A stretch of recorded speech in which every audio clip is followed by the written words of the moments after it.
I solo the cultivation world with my infinite clones system. Others sweat and cry to cultivate. Me, I level up by dying. As soon as my hunter clone, Asi, self-destructed by blowing up his meridians, just to trigger a chi sensation. The system chimed in. Ding, 100% insight synced. Main body leveled up to chi refining layer 1. 0 pain. 0 risk. 1 alt account dies to clear the path. And the whole squad gets the OP buff. Too easy, just bring yourselves over and turn into my EXP packs. The scene opens with the inspection of the high-quality merchandise originating from the system of Chenbai. Our male protagonist, his true self, stood up, walked around a die twice, and reached out to squeeze the muscles on the clone's arm. The rock-hard sensation left him immensely satisfied. Although still just a mortal, this was absolutely the pinnacle of physique, the kind of physical build that would make longtime gym-goers stare and cry out in sheer envy. However, the clone's attire was a real headache. Our MC searched every single nook and cranny of the house, managing to find a few sets of old burlap clothes left behind by his late father. Taking a vast amount of effort, he finally pieced together, patched up, and altered 2 sets of clothing for a die to wear temporarily. Although the pant legs were awkwardly short and tight, resembling the body-hugging outfits of guys with fashion disaster trend preferences, at least they covered the essential parts. Chenbai sat back on the bed, his gaze turning serious as he commanded a die that since the house was running out of rice, he had to go earn some money. The protagonist's genius brain, equipped with an extremely high IQ, began racing to find the fastest way to get rich. Robbery was out of the question, because although Qingshan town was remote, it was still managed by constables once wanted. It would be like getting stuck with trailing anifans, which was incredibly troublesome. Working as a manual laborer, on the other hand, accumulated currency as painfully slow as internet download speeds in deep, remote areas. Right after that, a location in the western part of the town named Zushing Pavilion flashed in his mind. Outwardly, a brothel and tavern, it concealed a chaotic underworld vice den beneath, featuring a beast fighting arena that exclusively catered to the pleasures of wealthy merchants. This so-called beast fighting sometimes pitted humans against dogs, and sometimes humans against humans. Winning a match yielded 5 taels of silver, while losing meant broken arms and legs, a truly brutal betting ratio. Chenbai closed his eyes and transferred most of his consciousness into the clone A die to initiate the plan. The midday sunlight was somewhat dazzling as a die pushed open the door and stepped out, clumsily lowering his head to squeeze through the low door frame, walking barefoot with every single step, pressing into the ground, leaving a deep footprint. Seeing a dark giant resembling an iron tower, pedestrians hurriedly dodged to both sides as fast as people avoiding their X's, expressionless with a dull gaze. A day walked straight toward his objective. This was exactly the effect Chenbai wanted, turning the clone into a backgroundless vagrant who looked mentally unstable, so that even if he evaporated in the arena, nobody would bother to investigate. At this moment, in the alley behind Zusheng Pavilion, 2 henchmen squatting and smoking tobacco suddenly felt the space before them darken. They looked up only to see a massive, bear-like man looking down at them. One henchman asked in a trembling voice what he wanted, almost dropping his pipe, when a die opened his mouth, his voice hoarse and deep like 2 boulders grinding together, bluntly declaring that he wanted money. The 2 henchmen exchanged looks and grinned with smug satisfaction, because this type of big idiot was exactly what the underground arena loved most, able to take a beating. Brainless, free of worries about running off with the money, and not even requiring a payout to sign a life and death waiver. One of them stood up and let it die through a gloomy corridor down to the basement, where a chaotic roar of screams, the stench of sweat, and the bloody odor instantly hit their faces. Inside an iron cage, 2 muscular men were wrestling each other until their faces were covered in blood, while the gamblers outside frantically waved banknotes, their eyes bloodshot with excitement. The henchmen shouted loudly to report to the boss that they had some prime merchandise, whereupon a middle-aged man with a character 8 mustache walked over, observed a die from head to toe, and nodded in satisfaction. He laid out the terms. Winning a match earned 5 taels of silver, stepping onto the ring meant money, and asked if he wanted to try right away since they happened to be short on people. Without any tedious chatter, the iron cage door opened. The loser of the previous match was dragged out like a dead dog, and a die lowered his head to step into the cage. His opponent was a fellow nicknamed Mad Dog, who possessed a robust build and had his hands wrapped in coarse ropes still stained with flesh and blood. Seeing a die's foolish appearance, Mad Dog sneered, stomped hard on the ground, and launched himself forward like a cannonball, aiming straight for the opponent's lower abdomen. However, in Chenbai's dual vision, this movement was slow to the point of being ridiculous. It was not that Mad Dog was slow, but rather that a die's dynamic visual acuity was too outstanding.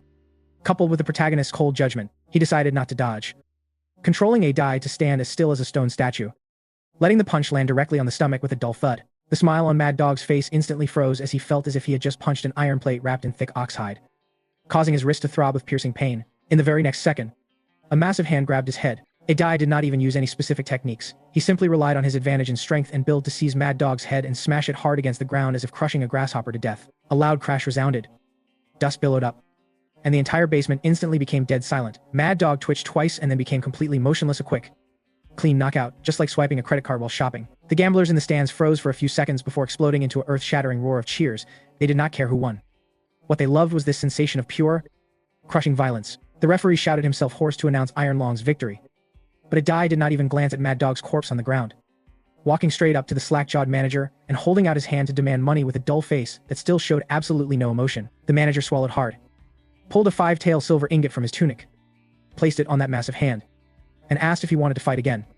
As he currently viewed a die like a walking cash cow, a die weighed the silver ingot and stuffed it into his tightly stretched waistband, then turned around and stepped back into the iron cage to continue grinding for cash.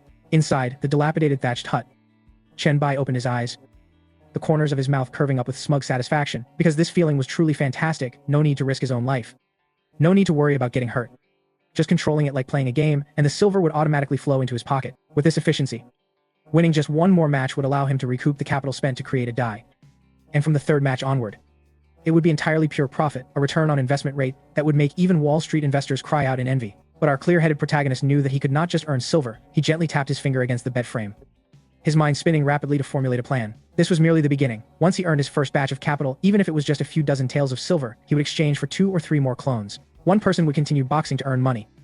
Another would go to a medicine shop as an apprentice to stealthily learn knowledge about medicinal ingredients.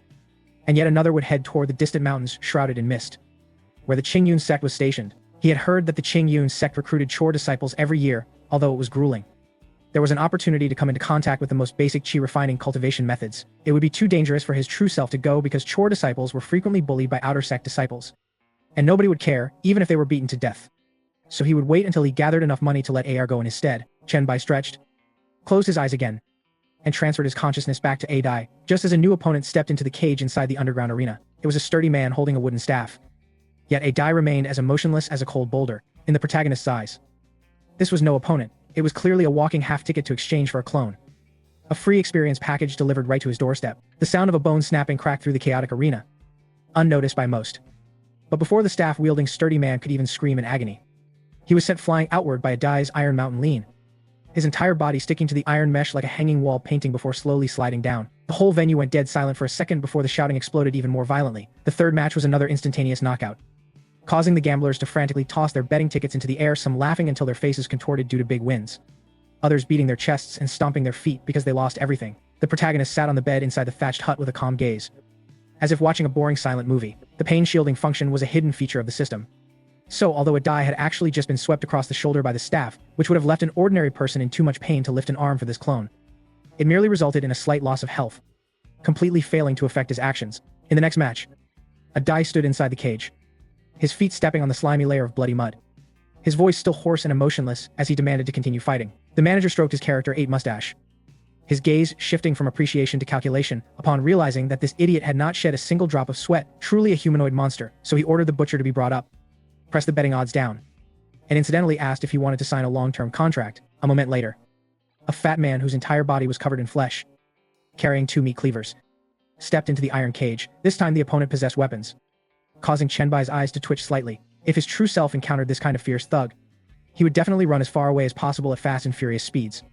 But a die was different. The match began, and the butcher smiled ferociously, frantically slashing his blades in wild swings that possessed no technique but carried immense power. The protagonist controlled a die not to retreat but instead to step forward to meet the blades, an extremely dangerous move that caused a blade to skim right past the tip of his nose, cutting off a few stray hairs. Right at this instant, a die's hand, as large as a cattail leaf fan, reached out like a flash of lightning, not to block the blade, but directly seizing the opponent's wrist joint, holding the weapon and squeezing hard to produce a horrifying snapping sound. The butcher's wrist throbbed with agony, causing the cleaver to drop to the ground, and a die used the momentum to drive his knee upward, a simple, unadorned strike slamming straight into his fat-filled belly. The fat man, weighing over 200 caddies, instantly bent over like a shrimp, foaming at the mouth with his eyes rolling back, a finishing move so simple that it made Chen Bai shake his head. He realized that at this level of combat, as long as one overcame fear and made good use of physical attributes and judgment, it was no different from going down to a fish pond to bully beginners. The 4th match was won, the 5th match was won, and the 6th match was still won.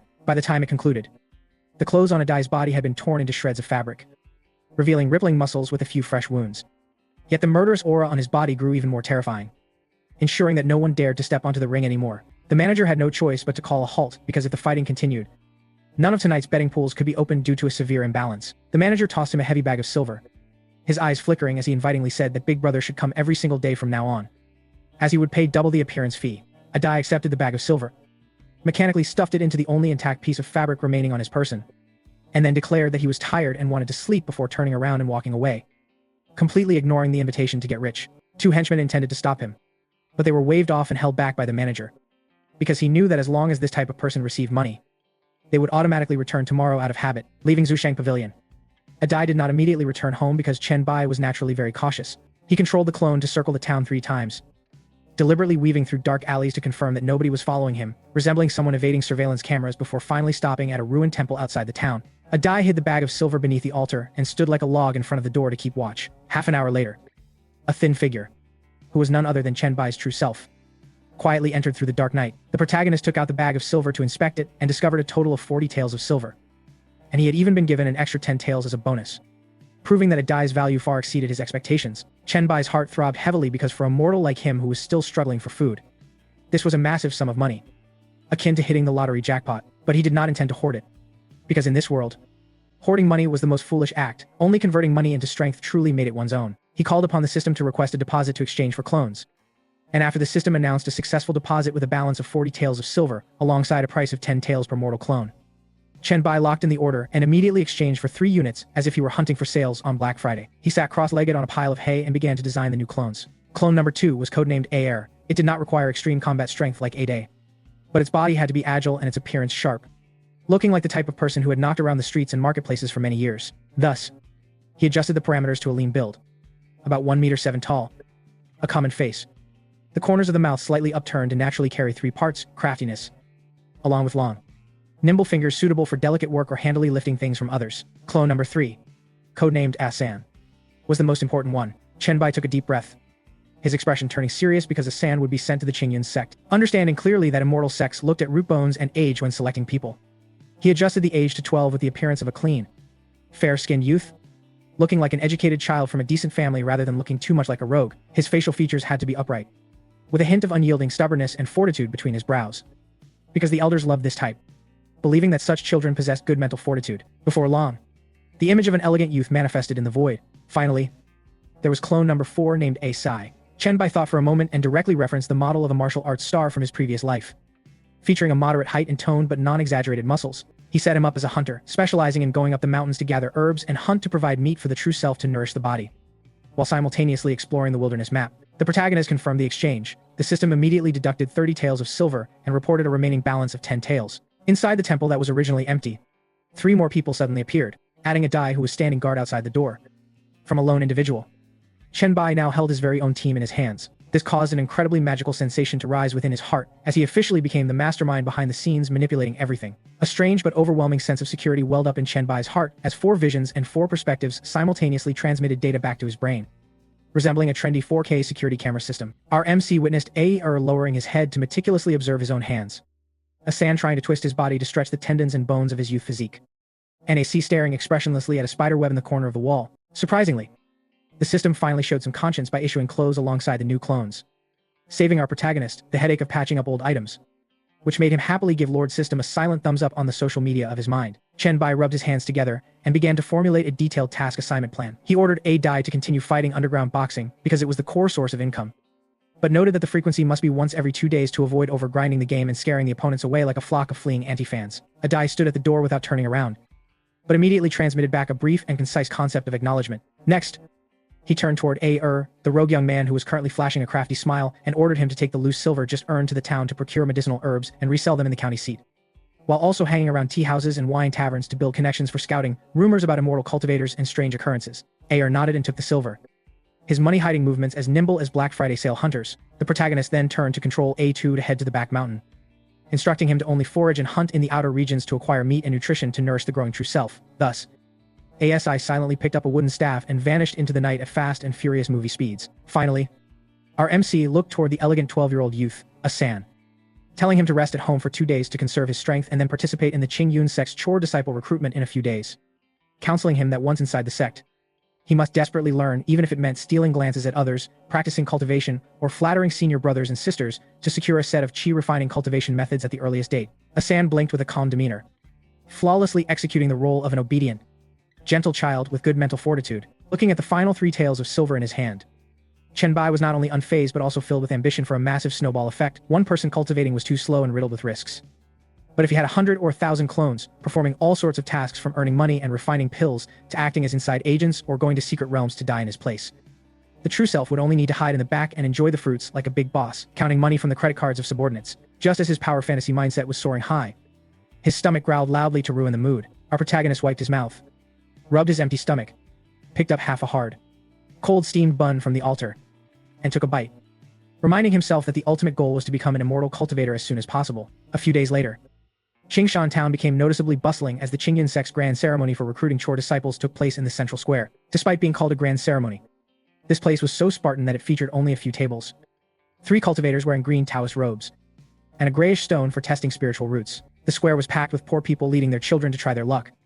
Exactly like a crowd queuing up for discounted goods, Chen Bai did not bother to squeeze through. He leisurely sat at a noodle stall on the edge of town, slowly eating a bowl of Yangchen noodles while activating the dual surveillance mode. The primary perspective was on the true self eating noodles, while the secondary perspective was placed on a San, who stood amidst the runny-nosed children, looking exceptionally prominent in his clean, washed long robe. When the middle-aged cultivator roared with impatience due to encountering nothing but trash, spiritual roots, a San stepped forward, deliberately displaying a nervous, flustered look, and placed his hand on the stone exactly according to the script directed by the protagonist. The stone suddenly emitted a faint glow with a pale white light mixed with an extremely thin streak of green, causing the middle-aged cultivator to raise his eyebrows in satisfaction at his sharpness. Whereupon he asked for his name and tossed him a wooden token for admission into the chore courtyard to pull weeds after hearing the name Pham San that Chen Bai had casually made up. The surroundings instantly erupted with countless envious stares because stepping into an immortal gate at this moment was no different from a carp leaping through the dragon gate. At the distant noodle stall, our MC drained the final sip of the noodle soup and curled his lips into a smug smile, as the first step to seizing the Qingyun sect's cultivation methods had concluded with complete success. Right at that moment, the perspective from the clone AER at Jinyu Hall, the largest pawn shop in town, suddenly transmitted a violent fluctuation upon discovering a filthy jade pendant covered in mud, sitting in a hidden corner of the counter. The system notification box unexpectedly popped up to announce the detection of spiritual energy fluctuations, suspected to be a magic tool fragment, causing Chen Bai's chopstick-holding hand to instantly tighten as he realized. This system also integrated a premium treasure radar feature. He issued a command to buy it immediately, so AR instantly slipped into the role of a veteran trader, loudly disparaging the broken piece of jade as having cracks and being unfit even to prop up a table leg, driving the shopkeeper's price down from 5 taels to 1 tael of silver under the pretext of buying it as a toy for his foolish younger brother. This short, fat old man of a shopkeeper could not withstand this terrifying price-pressing display and could only agree to sell, whereupon AR snatched the filthy jade, stuffed it into his chest, and placed 2 pieces of loose silver on the table with lightning speed as if afraid the other party would change their mind. The transaction completed, AER left the pawn shop with a cold, discreet expression, rushing straight out of town toward the back mountain where AC was located. Precisely following Chen Bai's cautious strategy, our intelligent protagonist understood perfectly that the true self must absolutely never touch this item of unknown origin to avoid traps or the divine sense of evil cultivators. Leaving the clone to take it to the wilderness for research was the safest path, since even if it exploded, he would at most lose 1 clone, which could be recreated anew tomorrow. Chen Bai placed a few copper coins on the table to settle the bill, pulled down the brim of his hat, and blended into the crowd like a ghost. At the dense forest behind the graveyard outside Qingshan town, a place so desolate that even stray dogs were too bored to visit, AR squatted on a green moss-covered tombstone, turning the jade piece over in his hand with a bone-chilling gaze. Opposite him, AC, dressed in a hunter's outfit, sat beneath an ancient tree, using a boning knife to slowly whittle wood as sawdust drifted and scattered down. Through the multi-screen conference mode of the system, Chen Bai bit into a cold steamed bun while issuing a simple and violent instruction: smash it. Instead of heating it with fire or going through the tedious process of finding a grandmaster for appraisal, like in those traditional immortal cultivation novels, the protagonist chose a swift and clean solution. AR then picked up a large rock, placed the jade pendant on the tombstone, and with a wicked chuckle, struck it down hard with a sharp crack, shattering the grayish outer shell. Without any blinding aura effects, the jade block cracked open, and from inside rolled a milky white small stone about the size of a fingernail, radiating an indescribably pure aura that turned the surrounding air cool and crisp, instantly clearing AR's mind and blowing away all his fatigue. The system notification panel popped up to confirm that this was a damaged, low-grade spirit stone with a spiritual energy content remaining at 32%, which could be directly exchanged for 32 system points or used for cultivation. Chen Bai raised his eyebrows slightly with delight. Knowing he had bet correctly on the hard currency of the immortal cultivation world, he immediately stopped AER from touching it and ordered Asai to halt his wood whittling, step forward, and pick up the spirit stone, clenching it tightly inside his palm for security, while simultaneously deploying AR back to the town to continue acting as eyes and ears, and commanding AC to hold his ground in this forest with the treasure without going anywhere, ensuring absolute safety for the next grand plan. Even when you go to sleep, you must keep it inside your mouth for me. Absolutely, do not lose it. Chen Bai's highly confidential reminder echoed before he transferred his entire consciousness up to the Qingyun sect to inspect the situation of the clone Asan. The air on Shore Peak was indeed vastly better than below the mountain. Just taking a deep breath made his lungs and internal organs feel cool and refreshed, as if he had just taken a mouthful of extremely strong mint chewing gum. However, the living environment here was no different from a wretched, squalid slum, with dozens of low, cramped wooden huts crowded into a small valley, reeking heavily of sweat and the sour stench of fermented medicine dregs. At this moment, Asan was standing in front of a wooden hut, holding a set of coarse gray cloth clothes and a pathetically thin booklet in his hands. Before him sat a freckle-faced young man, with his legs crossed on a large blue stone, picking his ear with a thoroughly lazy expression while letting slip disdainful words, asking if the newcomer knew the rules, introducing himself as Senior Brother Zhao, the manager of this area, and warning that no matter what kind of young master or lord he had been in the mortal world, he had to tuck his tail between his legs upon entering here. Our MC controlled Asan to lower his head to display an obedient and timid demeanor, bowing and answering respectfully so that the pockmarked fellow would not become suspicious. Senior Brother Zhao tossed over a booklet containing the first 3 layers of the Everspring technique with an overbearing attitude, instructing him to pull weeds in the medicinal fields until he filled exactly 3 baskets every day, noting that if he was short by even 1 basket, he would starve, before waving his hand to dismiss him, like chasing away a fly, clutching his belongings.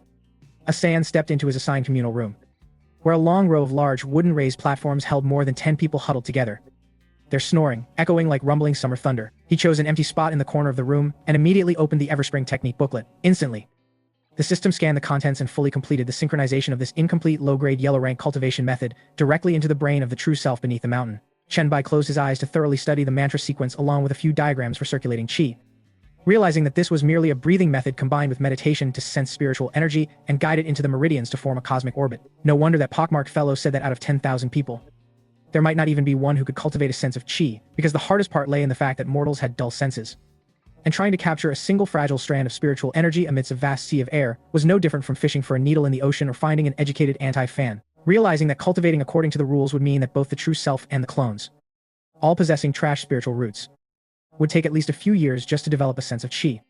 This snail-like pace was completely unbefitting of the protagonist's high IQ. His gaze shifted to the display frame of Asai, who was sitting motionless like a stone statue in the dark forest out in the wilderness, holding the low-grade spirit stone inside his mouth. A mad thought emerged. What if, instead of sensing the spiritual energy of heaven and earth, he directly shoved spiritual energy straight into the body? Asan could not act recklessly at the sect lest he get expelled.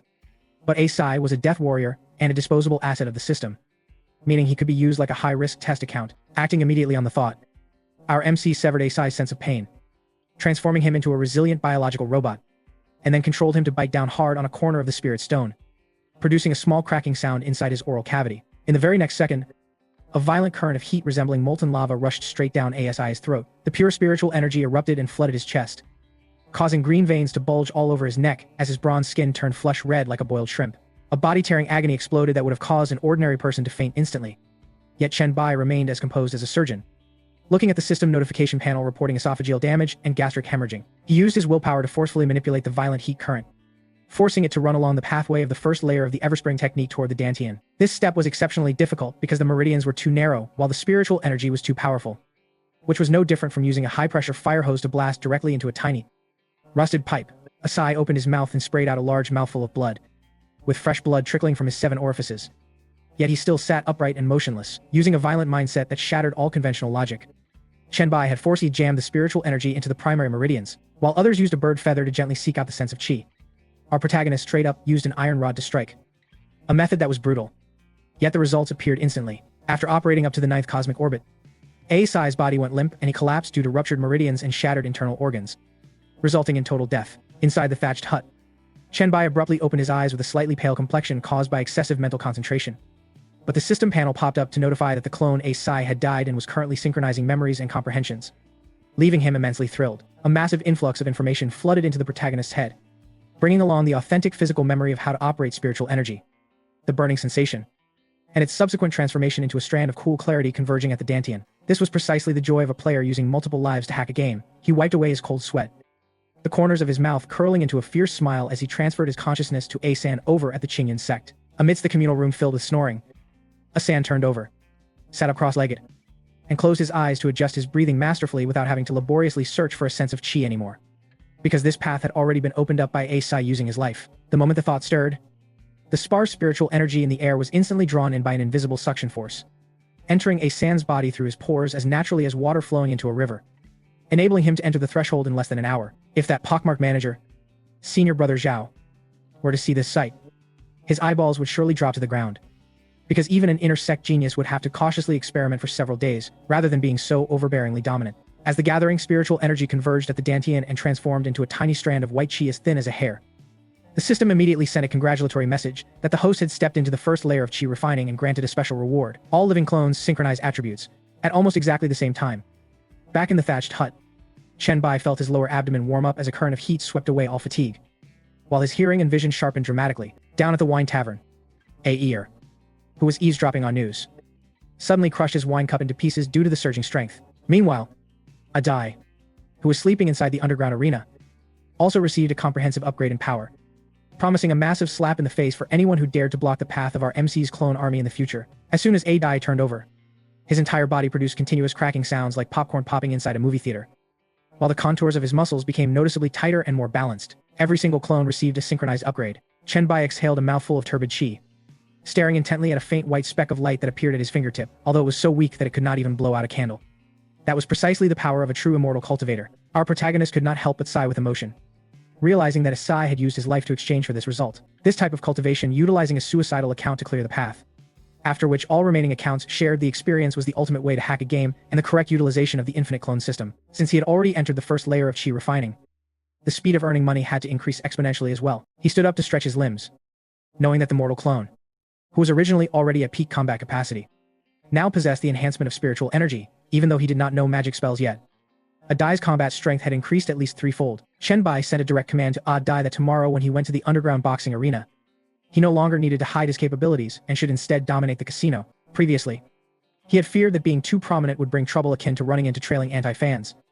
But now, in a tiny place like Qingshan Town, as long as he did not encounter a Foundation establishment cultivator, our MC could practically walk sideways with no one daring to touch him. At the exact same time, over at Shore Peak of the Qingyan sect, dawn had barely broken when a piercing shout woke everyone up. Senior brother Zhao held a rattan whip and struck it hard against the door frame to create a loud din, shouting at the top of his lungs with a face full of impatience to force everyone to get up and work. The newly initiated chore disciples scrambled to get up and put on their clothes, while Asan blended into the crowd with an exceptionally calm expression. After a night of cultivation, this clone was not only free of drowsiness, but his spirit was as bursting with energy as if he had just drained 3 cans of energy drinks. Senior brother Zhao walked past, fiercely warning Fam San, who was in charge of the medicinal field, that he must weed out every single stray blade around the purple leaf grass, noting that if he damaged the leaves of the spiritual herbs, selling his entire being would not suffice to make amends. Asan obediently complied and carried his hoe to the medicinal field, where before him lay rows of purple leaf grass, a low-grade spiritual herb specifically used for refining blood-stanching medicine. He squatted down, not rushing to pull the weeds but instead silently circulating his meager strand of spiritual energy to converge at his fingertip.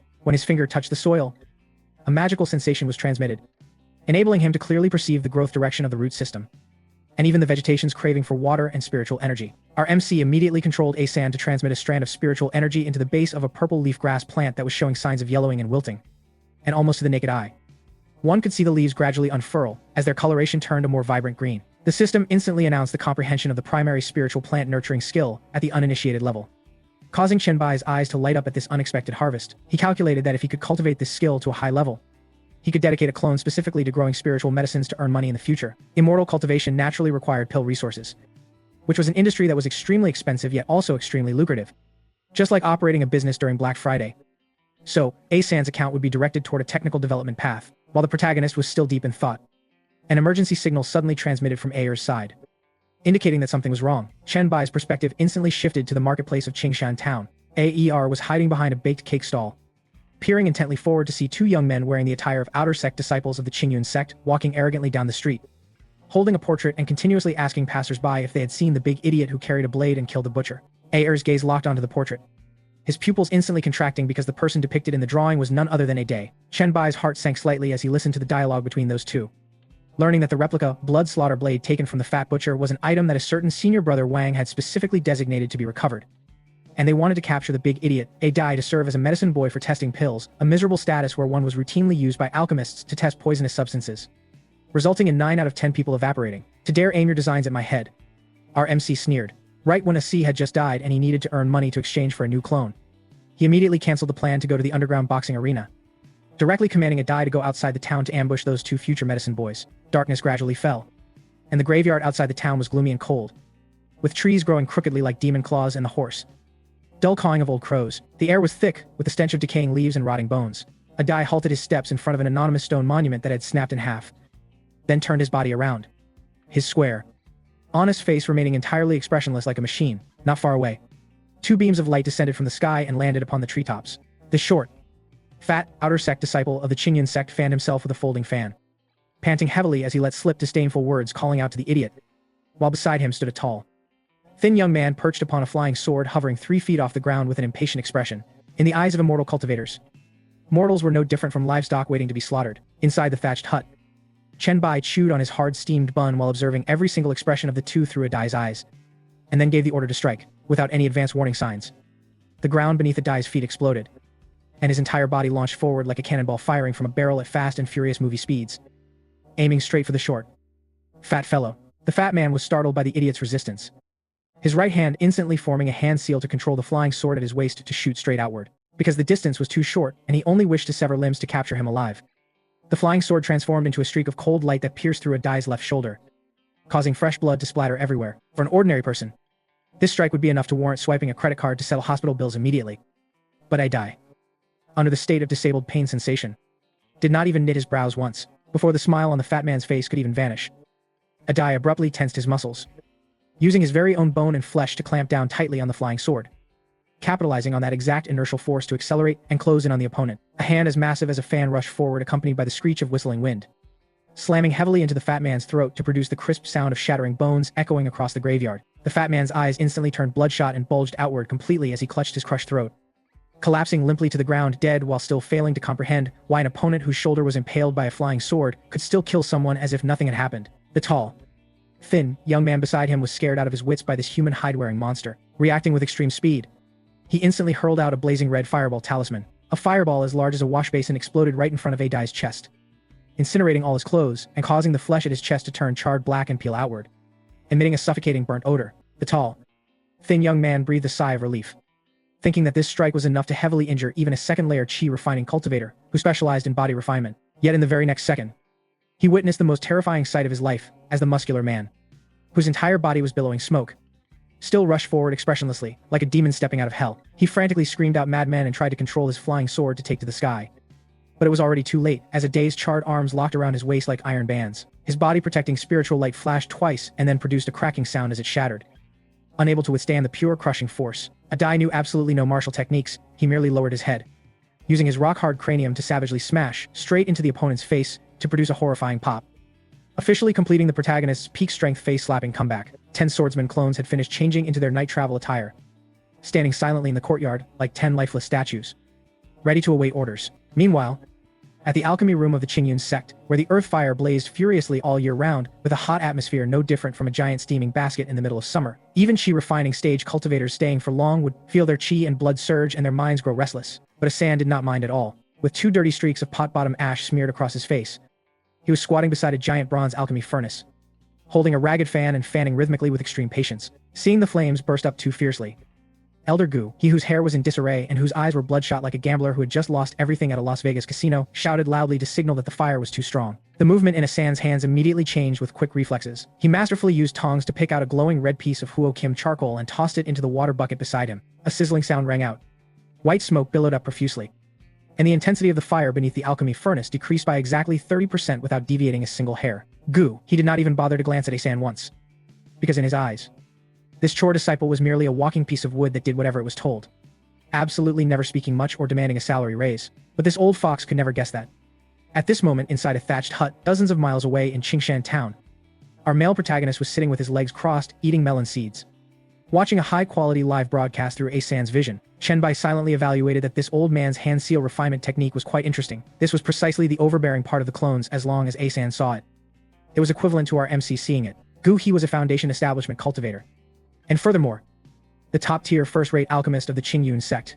Normally, anyone wishing to watch him refine pills, even inner sect disciples, had to line up to offer spiritual stones, exactly like queuing up to buy a new model iPhone. Yet right now, Asan not only got to watch for free but was also sitting in a close-up VIP position, seeing through that movement as a purification technique, utilizing spiritual energy vibrations to force impurities outward. Chenbai raised his hand to make a few gestures in the air to simulate it, although he had never practiced it. The volume of theoretical knowledge was being transmitted straight into his head at a terrifying speed. Suddenly, a dull explosion resounded inside the alchemy furnace, and immediately afterward, a burnt odor permeated the entire room.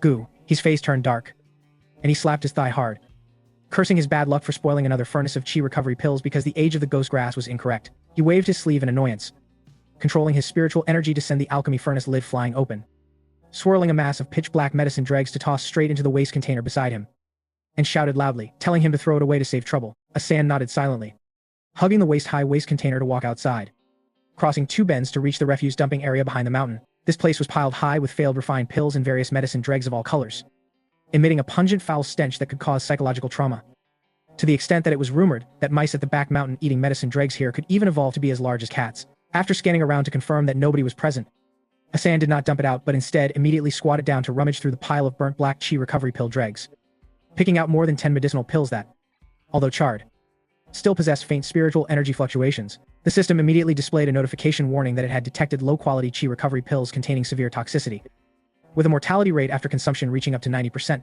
To anyone else, this portion where the spiritual energy was squeezed out completely, leaving only toxins, was a lethal trap. But to Chenbai's high IQ brain, he smiled like a tycoon who had just picked up gold.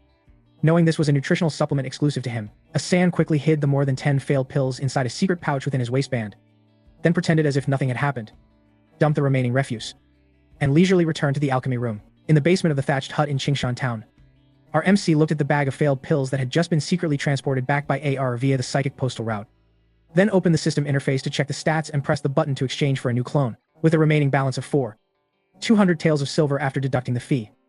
A brand new black figurine manifested in the basement. Chenbai casually modified its face, then picked up a glossy black failed pill and stuffed it straight into the clone's mouth, commanding it to refine. The clone sat cross-legged, and the medicinal potency exploded within its belly, creating a wave of fire toxin sufficient to send an ox to meet the king of hell. The clone's skin instantly turned flush red like a boiled shrimp. Its throat let out wheezing sounds, and its 7 orifices began to trickle blood. If it were an ordinary cultivator, they would have been so terrified by now that they would immediately dissipate their cultivation to save their life.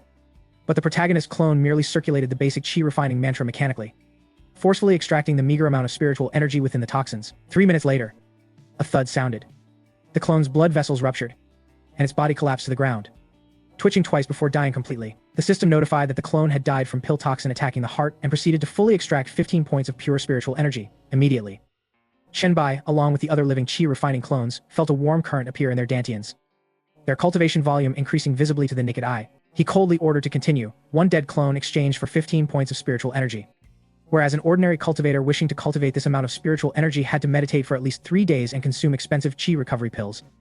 But our protagonist played with his cards face up, exchanging lives for time, utilizing the system's revival feature to swipe an unlimited credit card. Inside the thatched hut, cadaver after cadaver of clones continuously refreshed and then collapsed just like a game glitch. By the time the 5th clone died, a dull thud suddenly resounded within Chenbai's body, signaling that he had broken through to the 2nd layer of chi refining. He clenched his fists, sensing a strength nearly twice as powerful as before, the corners of his mouth curving up with immense arrogance before this human flesh grinder powered by rice. At the courtyard outside the Qingyan sex alchemy room, Asan was squatting down washing the medicine container when a shadow fell before him. A young man wearing the attire of an inner sect disciple looked down at him with a disdainful gaze full of bullying intent. This person was named Zhang Feng, a manager disciple who specialized in skimming off the wages of chore disciples and making a profit from scrap material piles. Asan raised his head and calmly asked what the senior brother wanted, only to have Zhang Feng kick over the water bucket before him, causing dirty water to splash all over his person, before fiercely making demands, asking where the failed pills from the recent furnace were because he wanted to take them to sell on the black market to evil cultivators for refining poison.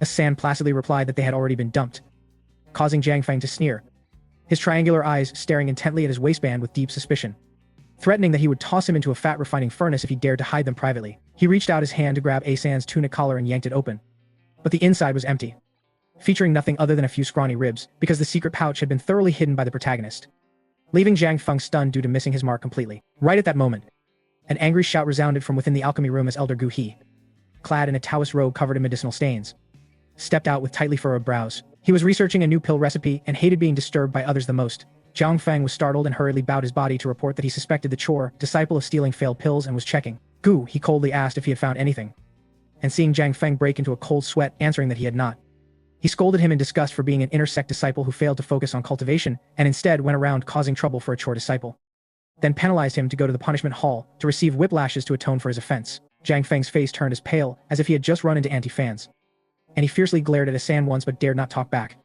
Having no choice but to depart gloomily with an extremely painful, self-inflicted slap in the face, Gu He turned to look at Asan with his gaze softening slightly, casually took a medicine bottle from his storage pouch and tossed it onto the ground, telling him to take it and apply it.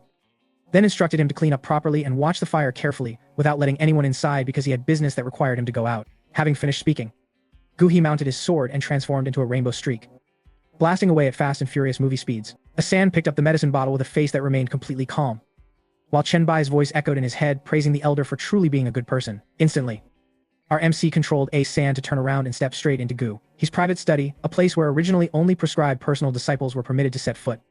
But at this moment, the sole doorkeeper was none other than him. The study was not large, featuring shelves piled high with jade slips and notebooks. Asan did not rummage around randomly to avoid beating the grass and startling the snake, as his objective was very clearly the books that Gu He frequently utilized placed right on the table, such as detailed explanations of vegetation and metallurgy, basic explanations of the alchemical Tao, and 3,000 questions on controlling fire intensity. Asan flipped through the books at an extremely rapid speed, so fast that his fingers left behind only after images exactly like sale hunters scanning barcodes on Black Friday, while the system audio recording data continuously resounded like a plunging waterfall, preparing for a knowledge-driven comeback that would shock the entire sect. In just a short interval of time, an entirely complete theoretical system of primary alchemy manifested within Chen Bai's head. This was precisely the knowledge that altered fate and served as the sweet fruit for studious individuals. Asan placed the books back into their original positions very gently, even carefully adjusting every single folded corner of the pages to ensure no trace of having been touched was exposed, leaving the scene as clean as if no separation had ever occurred. Afterward, he returned to the side of the alchemy furnace, squatted down, and held the ragged fan to continue playing the role of an obscure chore disciple whom nobody bothered to notice, silently preparing for the next high IQ moves. At this moment, Qingshan Town had fully submerged into a gloomy night that was even thicker and denser than the previous evening, signaling an impending storm about to sweep through. Outside the thatched hut, beggar clone number 4, who had been constantly on standby monitoring this area, suddenly transmitted an urgent image across the protagonist's mental screen. The side gate of the Wang family mansion cracked open slightly, and a guard squad consisting of 20 heavily armed men silently filed out with long sabers brandished in their hands and a sky-piercing murderous aura, heading straight for the slums. The leader was not the fat Wang Tianba, but rather a stranger clad in a black robe, carrying a ghost head great saber on his back alongside a fifth-layer chi refining aura that sent a shiver down one's spine. Chen Bai opened his eyes inside the thatched hut, halting his cultivation and rapidly realizing from the information previously gathered by Asai that this individual was none other than the renowned rogue cultivator Black Wind Saber Lu San. It appeared the Wang family had swiped their credit card for a hefty payout to invite reinforcements to eliminate future trouble. Finally, this day had arrived, and our MC blew out the oil lamp on the table, exposing a pair of piercingly bright and completely calm eyes in the darkness before the enemy's formation that preferred killing by mistake over letting anyone slip by. He stood up, twisting his neck to produce crisp cracking sounds to warm up his body, pushing open the door to step into the courtyard. In addition to the 10 swordsman clones already prepared, Chen Bai summoned 5 more new figures from number 11 to number 15 thanks to the spiritual energy points earned from the pile of failed pills, with each person hiding several bulging cloth bundles containing homemade dirt bombs inside their chests. Our protagonist looked at the approaching firelight in the distance and gave the order to take positions, causing the 15 dark silhouettes to immediately scatter and blend into the ruined alleys, stringing up a massive net exactly like a hunting season. The Wang family guard squad formed a fan-shaped formation to surround and advance with extremely light footsteps, yet their breathing remained heavy as they confronted the hidden immortal cultivator ahead. Black Wind Saber Lu San walked at the rear of the squad with a face full of impatience, loudly grumbling about this trivial matter while inadvertently radiating a pressure that made the vanguard guards feel weighed down, as if criticized by anti-fans. 2 scouts immediately kicked open the door of the first house, and the remaining men charged inside like starved wolves to slash wildly at the bedding, only to find 2 bundles of dry straw beneath the blankets. The captain froze upon discovering a slip of paper on the table with wet ink that read in the next life, "Do not provoke a cheater," filled with sarcasm, instantly realizing this was a trap and shouting loudly to retreat. But everything was already too late. The 4 corners of the house suddenly exploded sky-high due to the black gunpowder mixed with iron shards and porcelain fragments detonated by Chen Bai. Although the power was insufficient to kill cultivators, it sufficed to handle mortals, sending 7 or 8 guards flying backward with mangled flesh and blood. Lu San let out a cold snort full of disdain and utilized his body-protecting spiritual light to bounce away every fragment within 3 feet of himself. But his smile instantly froze when 15 dark silhouettes charged straight forward from the darkness, regardless of the sea of fire. A Dai, along with 2 swordsmen, rushed to the very front, dragging their replica blood slaughter blades along the ground to spark brilliant chains of embers. Lu San drew his ghost head great saber and swept out a black blade gale that severed the waists of the 2 leading swordsman clones. If an ordinary person were to see this sight of entrails spilling all over the ground, they would have been scared to the point of wetting their pants long ago. But the protagonist's clones knew absolutely no fear. Clone number 6, despite being sliced in half, Still used his hands to crawl forward like a lizard with its tail severed to bite tightly onto a guard's calf, tearing away a massive chunk of flesh even as the opponent used a saber hilt to smash his head to pieces, plunging the entire guard squad into absolute panic before these monsters that possessed no concept of fear. Clone number 7, despite having his chest impaled, charged forward to tightly hug the opponent's neck and snap the trachea with a sharp crack, transforming the battlefield into a collective suicidal annihilation that caused the Wang family guards to lose more than half their numbers in just a few breaths. Liu San grew genuinely enraged at being forced into flustered straits by a crowd of mortals, forming a hand seal with one hand and swinging his great saber to burst forth a crimson light that slashed out a blade aura over a Zhang Long, blasting away 5 clones including a Dai. He exhaled heavily with a sneer of disdain toward mortal strength, but his words suddenly stuck in his throat upon seeing those individuals whose internal organs should have been shattered stagger back to their feet like puppets in a horror movie. The swordsman whose right arm was severed casually switched to holding the blade with his left hand to continue charging forward, while a Dai, with his chest deeply caved in and blood continuously spewing, still bared his teeth in a smile that made one's scalp tingle, while the darkness continuously manifested new clones summoned as reinforcement by Chen Bai. In the underground cellar outside the city, the protagonist's forehead was drenched with sweat from tension, yet the fanatical fire in his eyes practically wanted to incinerate everything. He silently thought that Liu San's spiritual energy was finite whereas his own lives were infinite, making this an entirely unfair hacked game where he would use a sea of people to crush the opponent. Liu San's mentality completely collapsed before this kind of heresy, and he frantically chopped down and decapitated clones, but was still obstructed by the falling corpses, forcing him to kick away old man clone number 1 and turn around intending to ride the wind to flee for his life. But wishing to flee from our MC was no easy feat, as AC, who had been ambushing on the rooftop for a long time, seized the opportunity to leap down and drape a beast hide net to envelop Liu San. Although beaten by Liu San's spiritual energy to the point of bleeding from his 7 orifices and ripping the net, AC had generated enough time for the ground to shudder beneath the explosive force of a Dai exceeding his physical limits. A Dai launched straight into Liu San's chest like a cannonball at fast and furious movie speeds, wrapping his 2 legs around the waist and locking down the opponent's blade-wielding arm, generating an opportunity for the remaining 7 or 8 clones to simultaneously swarm over to hug legs, strangle the neck, and one even attempted to shove a dirt bomb between his thighs. Liu San struggled frantically, causing his body-protecting spiritual light to flicker bright and dim like a failing light bulb, crushing a clone's bones with every flash.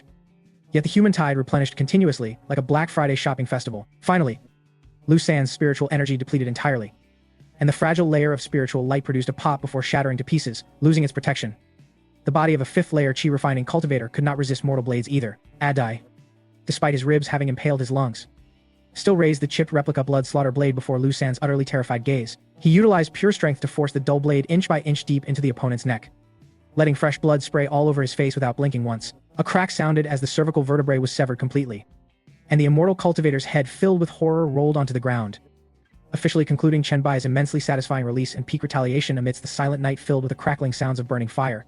The 1 or 2 surviving guards of the Wang family were scared to the point of psychological trauma, discarding their weapons and sprinting for their lives out of town while weeping and screaming as if they had just run into a debt collector. Chen Bai decided not to pursue those small fry, because he understood perfectly that fear was something that possessed a propagation speed faster than even a 5G network. After tonight, there would no longer be a single soul in Qingshan town who dared to approach this slum area. Inside the underground cellar, our protagonist let out a long sigh, his entire body feeling as if its battery had been completely drained. So he leaned his back against the wall to rest. He had won a mortal, utilizing strategy to slay a peak 5th-layer chi-refining cultivator. Although the price paid was heavy with 14 clones completely dead and the remaining ones also missing arms and legs, our MC still burst into a thoroughly hearty laugh upon seeing the bulging storage pouch on Liu San's corpse. Chen Bai immediately ordered Asai to clean up the battlefield, recover the storage pouch and the ghost head saber, along with dragging the corpse up to the back mountain to be cleanly disposed of.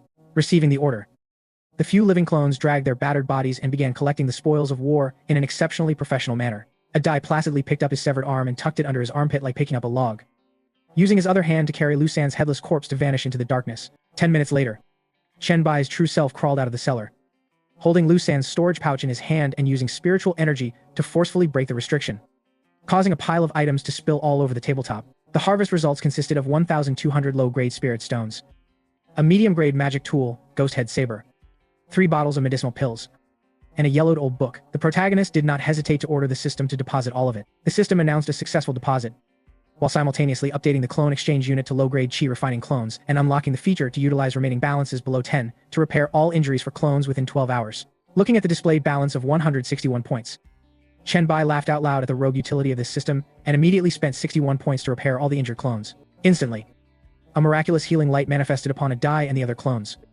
severed limbs automatically growing back and wounds closing up in an instant, except for their clothes which remained as tattered as a beggar gang chief's attire. Everyone restored to their peak state, preparing for the next comeback. turning off the system interface. Our male protagonist saw a black iron token carved with a ferocious ghost face alongside the two characters' blood shadow that had just fallen out, caressing the iron token. Chen Bai's high IQ brain immediately calculated that this must be the token of the Blood Shadow sect force standing behind Lu San. He immediately conceived a plan of borrowing a knife to kill someone, deciding to utilize this token to frame the Blood Shadow sect after exterminating the Wang family clan. His gaze shifted toward the most prosperous area at the center of the town, where the grand mansion of the Wang family was located, with the mindset that pulling up grass required pulling up the roots to avoid long nights bringing many dreams. He knew that the elite of the Wang family had been completely wiped out tonight, and currently they were no different from a girl stripped completely of her clothes with absolutely no ability to defend. Not to mention that several hundred blocks of spirit stones were waiting in the vault for him to come and take. Chen Bai stood up to adjust his collar and gave the order to set out. In the courtyard, more than 10 clones turned around simultaneously, the blades in their hands, reflecting a cold light beneath the firelight as they lunged into the night toward the brightly lit grand mansion, like a swarm of locusts going out to sweep clean. At the center of Qingshan town, the grand mansion of the Wang family was brightly illuminated by lamps and torches. But the atmosphere was strange to an eerie degree. In the main hall, family head Wang Tianba held a teacup that had long since grown cold but did not drink a single sip because he was anxiously waiting for news of victory from the slums. More than an hour had passed, yet still no one had returned, causing the feeling of unease in his heart to grow more and more intense. The housekeeper beside him smiled flatteringly, reassuring the family head that Upper Immortal Lu was a fifth-layer qi refining expert. So dealing with a few mortals was no different from slicing vegetables and chopping melons. And perhaps they had already invited each other to drink wine and celebrate after finishing the job. Hearing this, Wang Tianba's expression softened slightly, thinking that the fifth layer of qi refining in this small town was indeed the heavens. With no reason to fail, right at that moment, a heavy impact resounded outside the main gate, causing him to stand up abruptly in delight and urge the housekeeper to go out to welcome them. The heavy, red-painted wooden door groaned once and opened. The smile on the housekeeper's face instantly froze and then transformed into absolute horror upon seeing that outside the door there was no triumphant team at all, but only a massive fellow covered entirely in blood standing there, carrying a soaking wet cloth bundle in his hand along with over a dozen expressionless silhouettes behind him. Before the housekeeper could finish his words of shouting a demand, a dai had already swung his blade in a simple slash, brutally cleaving him into two halves and causing fresh blood to splatter all over the deep red door. Wang Tianba, who had just walked to the middle of the courtyard, froze in his tracks, his pupils contracting to the size of needlepoints upon recognizing the idiot, a dai, and was even more shocked when the cloth bundle thrown onto the ground unraveled, exposing the dead but unclosed eyes head of Lu San. A blast of cold air surged straight from the soles of his feet to the top of Wang Tianba's head, causing his two legs to turn so weak that he almost knelt down because he could not believe a fifth-layer qi refining expert could vanish so easily. Without waiting for him to recover his wits, the more than 10 clones behind a dai had already charged in like a pack of starved wolves on Black Friday, slashing anyone they met from guards and domestic servants to fierce watchdogs without letting out a single shout or wasting a word of explanation. Wang Tianba roared frantically, drawing his long sword, intending to organize a resistance. But this was fundamentally a one-sided massacre. Before the remaining few guards could draw their sabers, they were scared out of their wits by the clones' suicidal fighting style, where they would still lunge forward to tightly hug despite having their bellies impaled, leaving the front courtyard without a single living soul in just a brief moment. A dai dragged the chipped replica, blood slaughter blade, stepping toward Wang Tianba pace by pace as blood flowed along the blade tip and dripped onto the green stone floor to form a gruesome, long streak. Wang Tianba finally collapsed completely, dropping his sword and falling to his knees on the ground to beg, promising to surrender all the wealth in the vault and utilize his relationship with the Qingyun sect to recommend a dai in order to keep his life. A dai halted before him with eyes as cold as a pool of dead water. At the exact same time, Chen Bai's voice directly resounded in the clone's head, ordering the execution because dead people were the best at keeping secrets, avoiding leaving variables who would run off to report to the sect. The blade descended with a squelch. Wang Tianba's head tumbled to the ground, and the corpse twitched a few times before becoming completely motionless in an immensely satisfying release for the viewers. In the underground cellar, our MC calmly cracked open a melon seed, ordering the clones to clear this place out within 10 minutes without leaving behind even a single mouse. The clones, who were gods of slaughter just a moment ago, instantly transformed into a professional moving team with clear division of labor. A dai led men to charge straight to the master bedroom and the study to search for secret chambers. Old man clone number 1, despite having only one arm left, still utilized his experience to pry open every single brick of the accounting room, while the rest stripped away the jade pendants and valuable clothing from the corpses, exactly like sale hunting devotees sweeping clean the merchandise shelves. With a crash, the wall inside the study was smashed to pieces by a dai to expose a secret compartment containing 5 large chests. The first was full of glittering gold bars. The second was filled with jade and jewels. And by the final 3 chests, Chen Bai's eyes lit up brightly upon discovering more than 300 blocks of low-grade spirit stones. Resting right at the very top was also a small box containing a tattered old parchment map alongside a black command token. Looking at the map, which marked a location at the back mountain of the Qingyun sect, the male protagonist immediately understood that the Wang family dared to illicitly mine the sect's spirit stone mine, and now this lucrative secret belonged to him. The clones acted with extreme agility, hoisting the large sacks of spoils and then tossing the blood shadow iron token beside Wang Tianba's corpse to set a framing trap.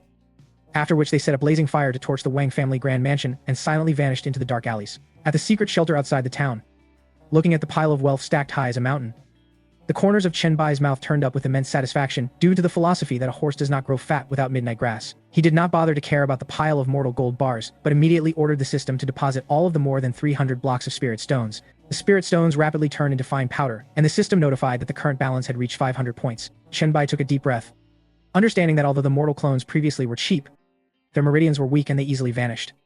So he directed his gaze at the genuine chi refining clone exchange interface to prepare for a destructive power upgrade, leaving the viewers immensely looking forward to the next episode. One layer requires 1,000 spirit stones to exchange.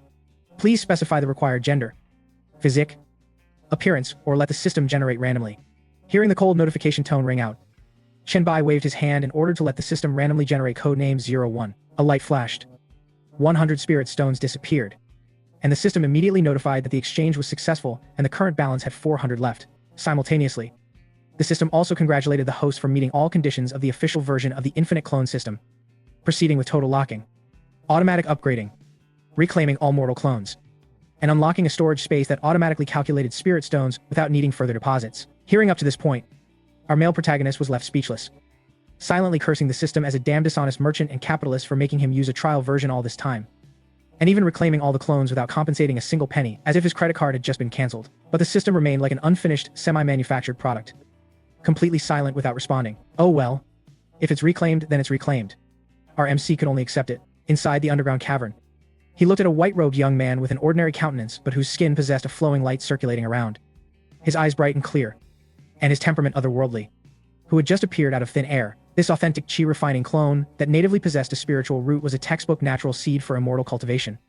Looking premium and entirely different from the old mortal version, Chen Bai shifted his thoughts to take over Lin Yi's body, instantly feeling as comfortable as if he had just stepped from a mud puddle into a hot spring. The thin spiritual energy around automatically rushed into every single pore and circulated smoothly within the meridians without needing to intentionally operate a cultivation method, causing him to realize that this was truly authentic, immortal cultivation. He raised his hand, his fingertips moving slightly. With a whoosh, a fireball as large as a fist immediately materialized, causing the air inside the cavern to warp from the intense heat. The power of this fireball was even stronger by 30% compared to when the mortal clone had desperately cast it previously, while its consumption was extremely minimal, and he could casually hurl out a dozen or more shots at a terrifying speed, like a Fast and Furious movie, raising his combat strength to an entirely different tier, returning to his true self with the remaining 400 points.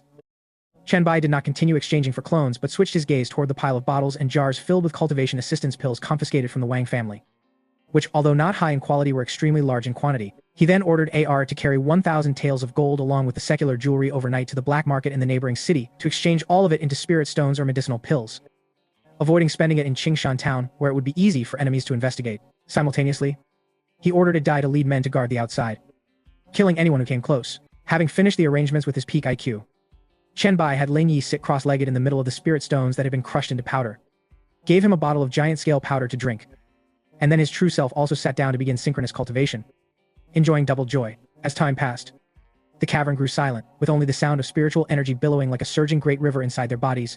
By dawn, a break sound rang out, and the male protagonist abruptly opened his eyes, shooting golden light from his twin pupils. A powerful wave of aura exploded outward, blowing away the surrounding dust and dirt, marking the milestone of breaking through to the third layer of chi refining. Not only did his spiritual energy grow, but his divine sense was also transformed, just by closing his eyes.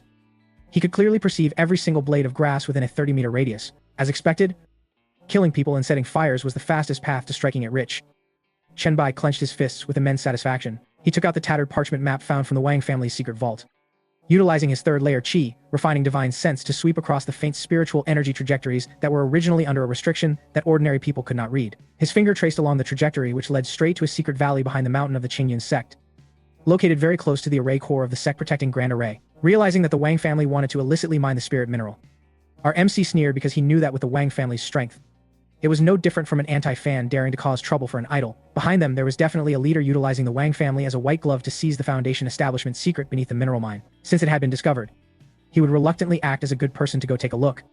So he tucked the map into his clothing and ordered Ling Yi to prepare to go up to the back mountain for a stroll as soon as AR returned. 3 days later, AER returned after converting all the gold, silver, and jewelry into low-grade spirit stones, and Chen Bai immediately utilized the convenient teleportation function to summon him to his side to save time. Looking at the pile of spoils, The male protagonist rubbed his hands and laughed with such craftiness that Air's mouth twitched, mocking the original body for laughing so pervertedly that it sent chills down his spine before tossing the package over. Chenbai opened it and counted carefully, finding that the package contained exactly 2,000 spirit stones without a penny missing. Hearing him ask why there were no medicinal pills, Aer replied leisurely that medicinal pills in the secular world were as scarce as hot items on Black Friday, so he had to run to several shops to scrape together this amount of spirit stones. Chenbai walked around admiring them and praised Aer for being more flexible than the other clones, to which this clone explained that because he stayed in tea houses and taverns every day interacting with all sorts of people, his growth rate being faster than A-Dai and A-San was a matter of course, not dwelling on trivial matters anymore. Our MC waved his hand and sent all the spirit stones into his storage space. Open the system interface to see the third layer of chi refining and 2,000 low-grade spirit stones displayed. Instantly, a plan for diligent wealth making on a windy, dark night appeared in his mind. The back mountain of the Qingyan sect was a desolate place, overgrown with thorns, with crags so jagged that even the chore disciples were too lazy to set foot there. Quiet as a graveyard, Asan lowered his body, holding the parchment map and stopping before a cliff covered in green moss. From the underground cavern outside the town, Chenbai, through shared vision, looked at this ordinary rock, silently thinking that without the map's guidance, nobody would ever find the hidden secret. Asan reached out to grope in a rock crevice, touched a protruding block, and pressed down hard. The rock slid silently to the side, opening a gap just wide enough for a person to pass through without making any major noise. A wave of concentrated spiritual energy mixed with a musty smell rushed over. Asan squeezed his body through to enter, and the rock behind him immediately sealed shut. Venturing deep into the man-made tunnel equipped with cheap glowing stones, emitting a pale white light, a massive underground cavern appeared before his eyes. Inside, more than 10 skinny men and women were holding pickaxes, mechanically striking the rock wall, while beside them, 2 cultivators resembling prison guards were leaning on chairs and dozing off. Seeing that the Wang family dared to steal meat from the Qingyun sect right under their noses, Chenbai sneered, viewing this as a personal money-printing machine reserved for himself. The order was issued instantly, and A-San found a blind spot in the vision and commanded the system to exchange for 24 clones to be positioned right beside him. Spirit stones were deducted, the air distorted, and 24 expressionless black-clad hulks manifested from thin air, cramming the entire tunnel. Without a shout, the 24 figures surged into the cavern like a black flood. The 2 prison guards had not even understood what was happening before they were pinned to the ground by 7 or 8 pairs of hands, their mouths muffled, and they fell unconscious without even getting to groan a single sound. While the miners were terrified to the point of being stunned, cowering in the corner and trembling violently, Asan stepped forward, knocking them all out with a physical hypnotic strike to clear the scene. Chenbai took over Asan's body and walked to the corner piled high with freshly mined ore that had not yet been transported, forming a small hill, and immediately ordered the system to absorb it directly. To avoid being squeezed on prices by intermediaries, the system notified that the unrefined spirit ore contained many impurities, so the conversion rate would be reduced by 30%. Afterward, the pile of spirit ore rapidly weathered and turned into a pile of gray-white ash before his eyes, bringing him 200 spirit stones, although he pouted, complaining it was too little. The male protagonist knew this was only the output of a few days, so he ordered the system to use these spirit stones to upgrade A-Dai, A-Air, A-San, and the 24 clones here to the third layer of chi refining to speed up the digging. The deduction was successful. The 24 clones that had previously been at the first layer of chi refining suddenly saw their auras surge. Their bones crackled, their muscles became much firmer, and their eyes shone brightly. Using 24 third-layer chi refining experts to mine in the world of immortal cultivation was truly extravagant to the extreme. Just like using a supercar to haul bricks, receiving the order to dig clean even the smallest fragment of spirit stone stuck in rock crevices. The 24 superminers picked up their pickaxes and struck with a clanking sound everywhere at a speed so fast that only afterimages remained. Rock debris flying about like high-capacity humanoid excavators. Asan was not idle either. He went deep into the cavern to search for the Foundation establishment's secret when he reached a fork at the very end of the cavern. A strong, fishy, and rotting stench hit his face, causing him to frown as he stepped into a small stone room sealed off by iron bars. The moment he clearly saw the scene inside, the melon seed in Chenbai's hand in the underground cavern was crushed into powder out of rage at the extremely frustrating situation inside the stone room. There were no treasures. Only more than 10 giant iron cages holding children, with the oldest being only about 7 or 8 years old. The youngest only 3 or 4, each one sallow and thin, eyes listless and wrists chained tightly, creating a horrifying crime that made the male protagonist boil with murderous intent, determined to overturn the situation and retaliate against the person behind it. On the wrists of those poor children were miserable, blood-oozing lacerations, and beside them were stone platforms piled with ceramic jars containing the dark red liquid of human lives. Chenbai did not consider himself a virtuous sage, and he never held back when killing people or seizing property. But the cruel scene before him had completely touched his ultimate limit. Our male protagonist radiated a cold, murderous aura as if rising from hell, causing the fat manager who was cowering under the table to tremble like a cell phone set to vibrate mode. Asan immediately grabbed the collar and hoisted the fat man up like carrying a dead dog to demand a confession. This man cried bitterly, revealing the entire truth, that this essence of young boys and girls was for refining pills to extend the longevity of Chu Yan, the outer sect, great elder of the Qingyan sect, who possessed a late-stage foundation establishment cultivation base. Chu Yan, the old man who usually always acted with a transcendent, immortal demeanor, unexpectedly turned out to be a man-eating beast behind the scenes, eating more heavily than longtime anti-fans. Learning this secret from the fat man's confession that the Wang family was responsible for catching people, while the old man came once a month to take the blood. Our MC flashed a dangerous smile. With a crack, Asan's wrist flickered, sending the manager to meet the king of hell in a neat and decisive manner. In the underground cavern, Chen Bai stood up and paced back and forth with a flame of murderous intent burning intensely. He decided to send that late-stage foundation establishment old monster down to the underworld to live as long as he pleased. Knowing that the opponent was a late-stage foundation establishment old monster who stayed in the sect year-round where many experts guarded him, he understood that charging into solo directly with a hothead was no different from using a frozen credit card to pay the bill. Our MC ordered Asan to search the corpse, finding a notebook along with several secret letters sent by Chu Yan himself to urge the Wang family to accelerate the collection of medicinal leads before the ancient ruins opened, so as to refine the final batch of pills in time and adjust his state to the peak for competing for the golden core opportunity. Reading up to here, Chen Bai's high IQ brain immediately accelerated, silently laughing that he had truly fallen asleep and been given a pillow, because killing an elder inside the sect was asking for death. But perishing inside the ruins could only be blamed on one's own poor destiny. With everyone returning home on their own, the sweeping mining operation, which lasted for 3 hours, was carried out by the 24 third-layer Qi refining clones, with a terrifying efficiency akin to a Black Friday shopping spree, plowing through the spirit ore veins so thoroughly that, other than piles of rubble, not even a single low-grade spirit stone remained. Chen Bai immediately ordered Asan to continue his deep cover mission within the sect, while a Dai led 12 clones to escort the children down the mountain to find a safe place to settle them.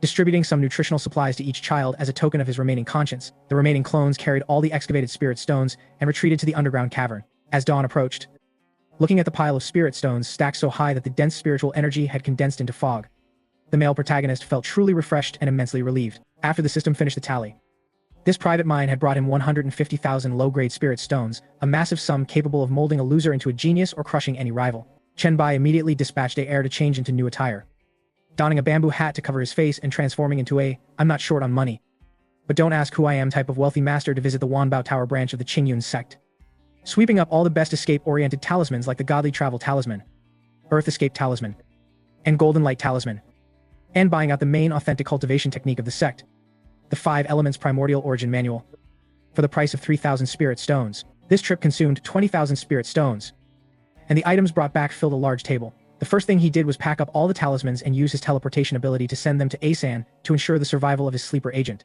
Following that, the male protagonist gathered all the clones, placing the 5 Elements Primordial Origin Manual in the center to begin a unique cloud synchronization session. Dozens of clone brains studied simultaneously, breaking down the obscure incantations into many parts for comprehension and then synthesizing them into Chen Bai's mind, helping him master the entire technique in the blink of an eye. Less than half an hour later, he opened his eyes with a flash of enlightenment, clearly understanding that the crux of Foundation establishment lay in liquefying spiritual energy and constructing the Dao Foundation. Looking toward Lin Yi, who was sitting in the center, Chen Bai decided to play his most perfect trump card, tossing spirit stones like water from 10,000, 20,000, up to 50,000 blocks to upgrade him. Lin Yi's aura surged madly from the 4th layer of Qi refining to the perfection of the 9th layer without encountering any bottlenecks. And then a small explosion sounded inside his body as the liquefied spiritual energy converged into a stream within his dantian, officially breaking through to the perfection of the early stage Foundation establishment. Feeling a surging source of power capable of slapping to death 10 of his old versions, the male protagonist was still not satisfied, seeing the remaining 80,000 spirit stones. He knew that Chu Yan was a late-stage Foundation establishment expert, possessing protective Dharma treasures, so one person might not be enough to carry the team. He immediately waved his hand to synchronize the upgrades for A Dai, A Air, and Asan directly to early-stage Foundation establishment, although not as perfect as Lin Yi. These 3 clones truly stepped into the Foundation establishment stage, creating an aggressive formation based on the philosophy that if one Foundation establishment expert couldn't win, a whole group of Foundation establishment experts would jump in for a gang beating. The remaining spirit stones were swept clean to pull all the other clones up to the 9th layer of Qi refining. Once everything was done, his purse was nearly empty, but looking at a room full of loyal experts, Chen Bai laughed very happily because the feeling of being so poor that only strength remained was truly wonderful. Several days later, the news that the ancient immortal ruins were opening spread throughout the Qingyun sect, causing the outer sect square to be packed with people. Great Elder Chu Yan stood on the high platform with a ruddy complexion, yet deep in the depths of his eyes hid a sense of unease due to the loss of contact with the private mine. However, because his lifespan was nearly exhausted, He could not wait any longer and loudly announced that all disciples could enter to seek opportunities, presenting an image of utter fairness and impartiality. In the crowd, Lin Yi, who had disguised himself as a rogue cultivator wearing a long sword and carrying the name Yi Liangchen, broke into a meaningful smile. In the forest, near the entrance to the ruins, a Dai carried a giant mace. Or wiped a dagger. And dozens of 9th layer chi refining death soldiers waited silently. Chen Bai sat in the underground cavern, lightly tapping his fingers on the table, silently thinking that this grand gift was a bit strong, and he feared Elder Chu would not be able to handle the heat. The entrance to the ancient immortal ruins was a spatial rift stretching across the sky like an ugly, torn open mouth, spewing out streams of violent wind, carrying spatial fragments capable of grinding stone into powder, causing the chi refining cultivators to be terrified. Chu Yan stood at the front with eyes of a gambler gone mad, faced with the hesitation of the inner sect disciples. This old man revealed his cruel nature by forcing 4 or 5 dozen outer sect and chore disciples below the 5th layer of chi, refining out of line to form an iron wall formation, even though the disciples were trembling. Knowing that this formation could not withstand the violent wind, Chu Yan used his late-stage foundation establishment pressure to threaten them and then flicked his sleeves violently, using a soft energy to push the dozens of people straight into the spatial rift to act as meat shields. Screams of agony erupted and then ceased abruptly.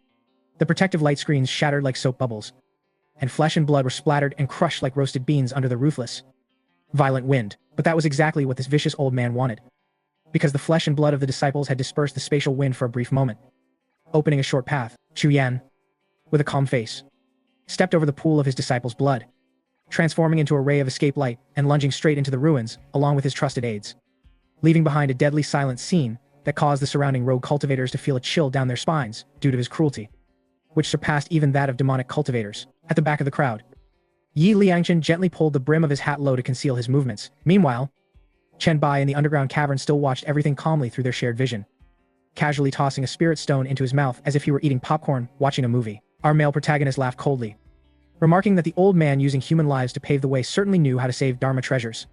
But he was already prepared for a powerful face-slapping scene inside the ruins, promising a most miserable ending for the culprit.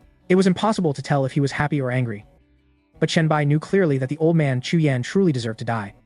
And once he deserved to die, sending him to his end required no psychological burden at all. Inside Lin Yi's mind, the system interface immediately constructed a model of the space ahead, turning the chaotic violent wind currents in the data view into individual trajectories that could be calculated just like a high-end graphic video game. The system quickly notified that the calculation was complete, pointing out the location of a gap that would appear 3 zang to the left and 7 feet above the ground after 3 beats. Lin Yi then pretended to be pushed forward by the flow of rogue cultivators and slipped, stumbling toward the left side of the crack, causing the person next to him to gasp in alarm, thinking he wanted to commit suicide. But Lin Yi's body suddenly twisted into a bizarre angle true to a Fast and Furious movie, slipping perfectly through the gap between 2 currents of wind as smoothly as an eel, sliding inside without sustaining a single scratch. Entering the interior of the ruins, the sky was gray and sunless, with only a faint light shining down on the cracked ground, while everywhere were floating rocks and dried-up riverbeds. Filled with a sense of desolate antiquity, Chu Yan led more than 20 surviving disciples to pave the way ahead with high vigilance. Knowing that any ancient restrictions here could claim a person's life, he greedily inhaled the concentrated spiritual energy with the hope of finding a crystallization fruit or gaining enlightenment on the golden core to extend his expiring lifespan. When a disciple reported fog ahead that spiritual sense could not penetrate, Chu Yan was about to break the formation when he suddenly heard movement behind him and turned his head back. He saw a rogue cultivator wearing an old bag, holding a tattered compass, standing before a dilapidated steel while muttering the incantation seeking the dragon, splitting gold, looking at the mountain range, like in a modern tomb raiding movie. Feet stepping 3 rounds to the left and 3 to the right, then suddenly pointing at a spot on the stele, with a humming sound.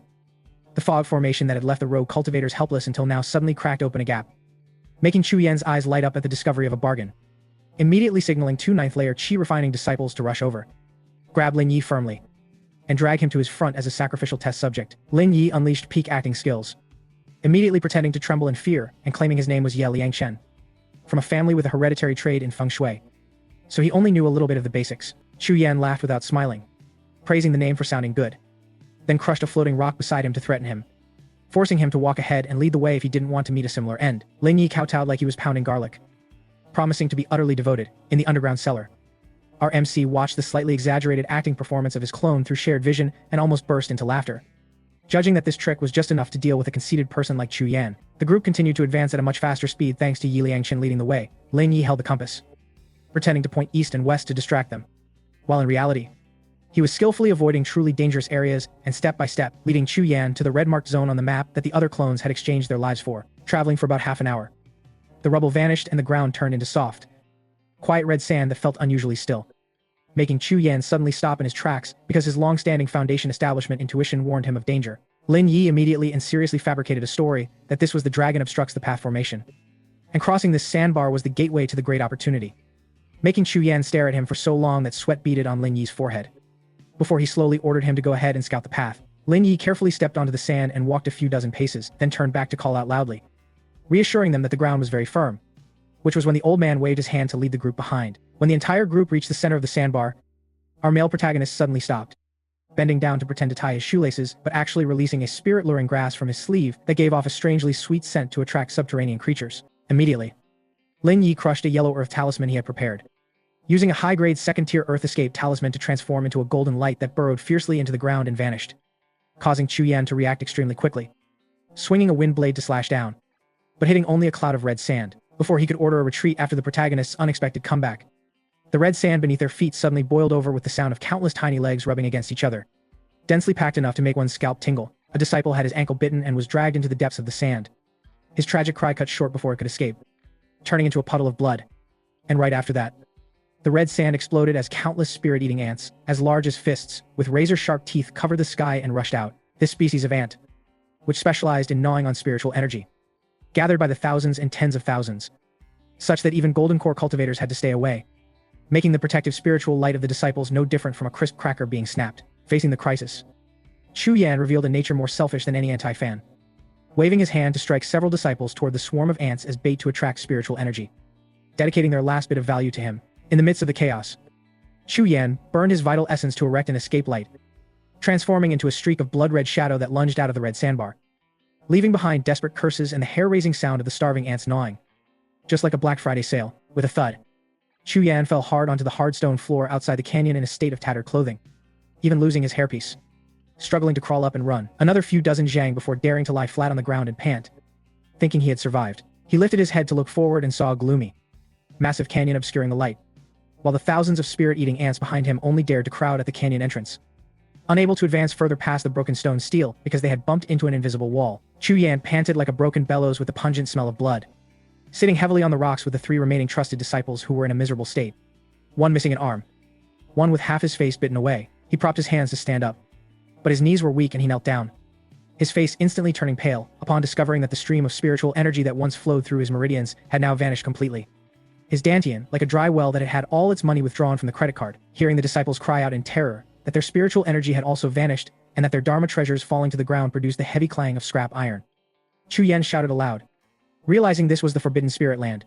He stared at the stone steel with unprecedented fear, because having no spiritual energy meant he could not open his storage bag or use dharma treasures, turning him into a weak, ordinary old man due to his recent burning of vital essence. Right at that moment, from deep within the canyon came a chilling friction sound, like a thousands of catty object being dragged across rough stone, causing Chu Yan to instinctively reach for the sword hilt at his waist to find support. The darkness gradually dissipated, and a Dai stepped out with a muscular body like granite covered in a layer of oil, reflecting a cold bronze sheen, his hand dragging a giant mace with a head as big as a millstone, weighing thousands of catties, leaving deep grooves on the ground. Chu Yan gripped his sword hilt, trying to maintain the dignity of a Qingyun sect outer sect elder to lure him with promises of heavy rewards if he were escorted out. But all that replied to him was the cold, whistling wind. A Dai did not have the habit of prattling. He hoisted the giant mace as easily as a straw and struck straight toward Chu Yan with pure strength, following exactly Chen Bai's kill him command. Chu Yan raged, tilting his body to dodge, then swung his long sword to stab at a Dai's throat. The sword strike that could usually cut through iron like mud today struck the clone's neck and rang out with the clashing sound of metal on metal. A Dai only tilted his neck slightly, and his skin didn't even tear. On the contrary, the sword was warped by the recoil force into a bizarre angle, making the old man's eyes pop open in terror before someone who had painstakingly trained their physical body to a super level. Before he could recover, a Dai turned his hand and slapped him with a crisp pop, shattering Chu Yan's facial bones, making the old man look as if he had been struck by a speeding truck, flying 7 or 8 meters to the side and slamming into the stone wall, scattering both molars and fresh blood all over the ground in a face-slapping scene by pure strength that was immensely satisfying for RMC. The three remaining trusted disciples of the elder gritted their teeth and rushed up, because although they were afraid, they understood clearly that if Chu Yan were to kick the bucket, their own tickets to meet the King of Hell had already been booked. They drew their weapons and divided into pincer formations to attack, shouting loudly to bolster their spirits that the opponent was only one person. But this was fundamentally not a fight but a one-sided, violent suppression. A Dai completely ignored the blades slashing onto his back, those ordinary iron and steel weapons, compared to a body refined countless times under the system's blessing. were no different from an itch-scratching sensation. Just like anti-fans using fake accounts to attack a Marvel superhero, he threw down the mace, reached out both hands, and directly grabbed the heads of two disciples like grasping two watermelons. And then with a pop, slammed them together, causing blood and brains to splatter, their limp bodies falling to the ground. The last remaining disciple was scared out of his wits, turned and fled for his life at a speed faster than a Fast and Furious movie. Yet, a die lightly kicked a fist-sized stone on the ground, turning it into a precise cannonball that struck the opponent in the back of the neck, making him fall face first and twitch before going motionless. In the blink of an eye, except for Chu Yan, the entire enemy side had been completely wiped out. A die brushed the dust off his hands, picked up the mace again, and stepped toward Chu Yan, who was coughing blood in the corner. The massive black shadow cast down made the arrogance of a Foundation establishment cultivator completely collapse, and fear gripped his heart, making the old man tremble and beg him not to kill. Just as a die was about to deliver a finishing blow with his mace to relieve his frustration, a whistle rang out from the cliff above, warning him not to damage the team's mobile ATM. Chu Yan snapped his head up to glare at the two figures who had appeared on the canyon wall, unaware of when they had arrived. On the left was a man in black wearing a ghost mask, snacking on melon seeds and casually flicking away the shells, while on the right was Lin Yi disguised as Yi Liangchen, holding a blue crossbow aimed directly at the center of the old man's forehead with a mocking smile. Realizing that the guide had set a trap to deceive him, Chu Yan let out a mournful howl, his eyes nearly cracking from the strain. Yet, our male protagonist in the role of Ye Liangchen only shrugged, picked his ear innocently, and replied that legs belonged to the elder, and since the path was chosen by him, he was certainly not coerced. Chu Yan spat out a mouthful of fresh blood from sheer rage, his entire body trembling as he realized that from beginning to end, this was a complete, deadly trap designed by Chen Bai's high IQ brain, where everything from the geomancy techniques to the great opportunity was merely a fabricated script. Gritting his teeth audibly, the old man demanded to know who they were and threatened that the Qingyun sect would not let them go. At this moment, air dusted off the melon seed shells and leaped down from above, landing without a sound. He squatted down, pressing his ghost mask close to Chu Yan's face, and spoke in a mocking tone, saying that they were very reasonable people and that the money and wealth he took to the underworld couldn't be used with credit cards, so he might as well leave it to those who needed it more to accumulate some merit. Chu Yan's expression darkened as he asked if he would be released after handing over the money. Air chuckled sincerely, saying that their team only sought wealth and did not take lives because killing a Qingyun sect elder was quite troublesome, which made the old man believe him, thinking that since the opponent had greed, there was still room for negotiation. The old man took a deep breath, and with trembling hands, he peeled the blue storage ring off his swollen finger and tossed it over, understanding that he currently had no choice if he refused. The blacksmith, a die beside him, would immediately use his 1,000 mace to help him stretch his muscles. Aer caught the ring, toyed with it contentedly for a few moments, and then suddenly flipped the script, switching to an icy, sinister tone to settle the second debt. Seeing Chu Yan stunned, our MC exposed the old man's horrific crimes at the mineral mine behind the Qingyun sect and bluntly asked how he intended to settle the debt for draining the blood of those poor children, causing the old man to collapse in terror because this top-secret matter had been laid bare. When Chu Yan uttered the words lowly commoner with contempt, this frustrating development was immediately extinguished when Lin Yi raised his crossbow and pulled the trigger, firing a black bolt that grazed the old man's scalp and embedded itself into the rock wall as a warning that human life was at stake. Aer stood up, his eyes full of disgust as he looked at the piece of trash before him, declaring that the previous payment was for his life and now was time to settle the debt. Then he waved his hand to order a die to immediately remove one of the old man's legs so he would remember the lesson. Chu Yan was in a complete panic, screaming that he was an elder, but a die's mace did not hesitate, using the spike at the end of the handle to stab fiercely into his right thigh, causing fresh blood to spray everywhere. Tragic screams echoed throughout the canyon as Chu Yan clutched his leg and rolled on the ground in intense pain, cold sweat soaking his clothes. In despair and madness, realizing that these people were like the king of hell coming to collect his life, the old man suddenly stopped rolling, reached into his chest, took out the blood-burning pill he always kept hidden on his person, and bit into it to gamble everything on a mutual destruction. A crimson mist of blood sprayed from Chu Yan's 7 orifices, even in the forbidden spiritual energy zone. The explosive power from burning his longevity and life force through this pill was terrifying, causing his withered muscles to swell as if pumped with air, and his eyes to turn blood red like a demon crawling out of hell. He roared like a beast, the stone ground beneath his feet cracking from the physical strength he had unleashed, which was now enough to tear apart tigers and leopards. A die had not yet shed his look of contempt before his vision blurred, and with a pop, a punch from the old man landed squarely on his chest, sending the iron tower, a die flying off the ground with his chest plate caved in, crashing into a pile of rubble. A die spat out blood mixed with internal organs and cursed, noting that the old bastard was truly strong. However, Chu Yan did not look back, knowing the pill's effect only lasted for a few dozen breaths, and if he did not hurry to escape this forbidden canyon to restore his cultivation, he would become a pile of minced meat. He sprinted madly. Aer leaped from the cliff to intercept him, but was rammed straight into the shoulder by Chu Yan, shattering his bones. proving that a desperate Foundation establishment cultivator was truly terrifying when the path to survival was only a few dozen meters away. Yet, just as the old man thought he was about to escape, from behind the empty piles of rocks, more than a dozen of Chenbai's rogue cultivator clones suddenly rushed out in unison, with expressionless eyes and absolute obedience to orders. Even though Chu Yan smashed the skull of the leader with one palm, sending brains flying, the clone's corpse still used both hands to grip the old man's waist before falling. Then the second, the third, and more rushed forward as frantically as Black Friday shoppers. Some were pierced through the chest but still used their teeth to clamp down on his calves, while others had an arm torn off but used their remaining hand to hug his ankles tightly to act as sandbags to hold him back. Chu Yan went insane, kicking and punching, taking the lives of many clones. But there were simply too many people rushing forward, in just 3 short breaths. This wise tactic of using human lives to pave the way officially triggered the countdown that led Chu Yan straight to hell, leaving viewers extremely excited to wait for the finishing blow in the next episode. Chu Yan's explosive speed was thus forcibly dragged back by the frantic, fearless crowd, making his legs as heavy as lead, with every step he took requiring him to drag several corpses along, much like carrying excessive weights at a gym. Realizing the time was ripe, Lin Yi on the cliffside knelt on one knee, raising the specially crafted piercing wind crossbow he had just bought from Wanbao Tower at an exorbitant price, which was designed specifically to penetrate those physically trained monsters with thick skin. To make matters worse, the bolt was coated with a layer of dark blue-purple 7-step collapse poison, a premium item that killed upon drawing blood and combined with the high-altitude angle. It was a combo more perfect than a Hollywood script. Lin Yi's breathing became slow, his eyes locking onto the blood-red figure struggling madly below as he silently muttered for him not to provoke honest people in the next life, before pulling the trigger, releasing a crisp twang sound.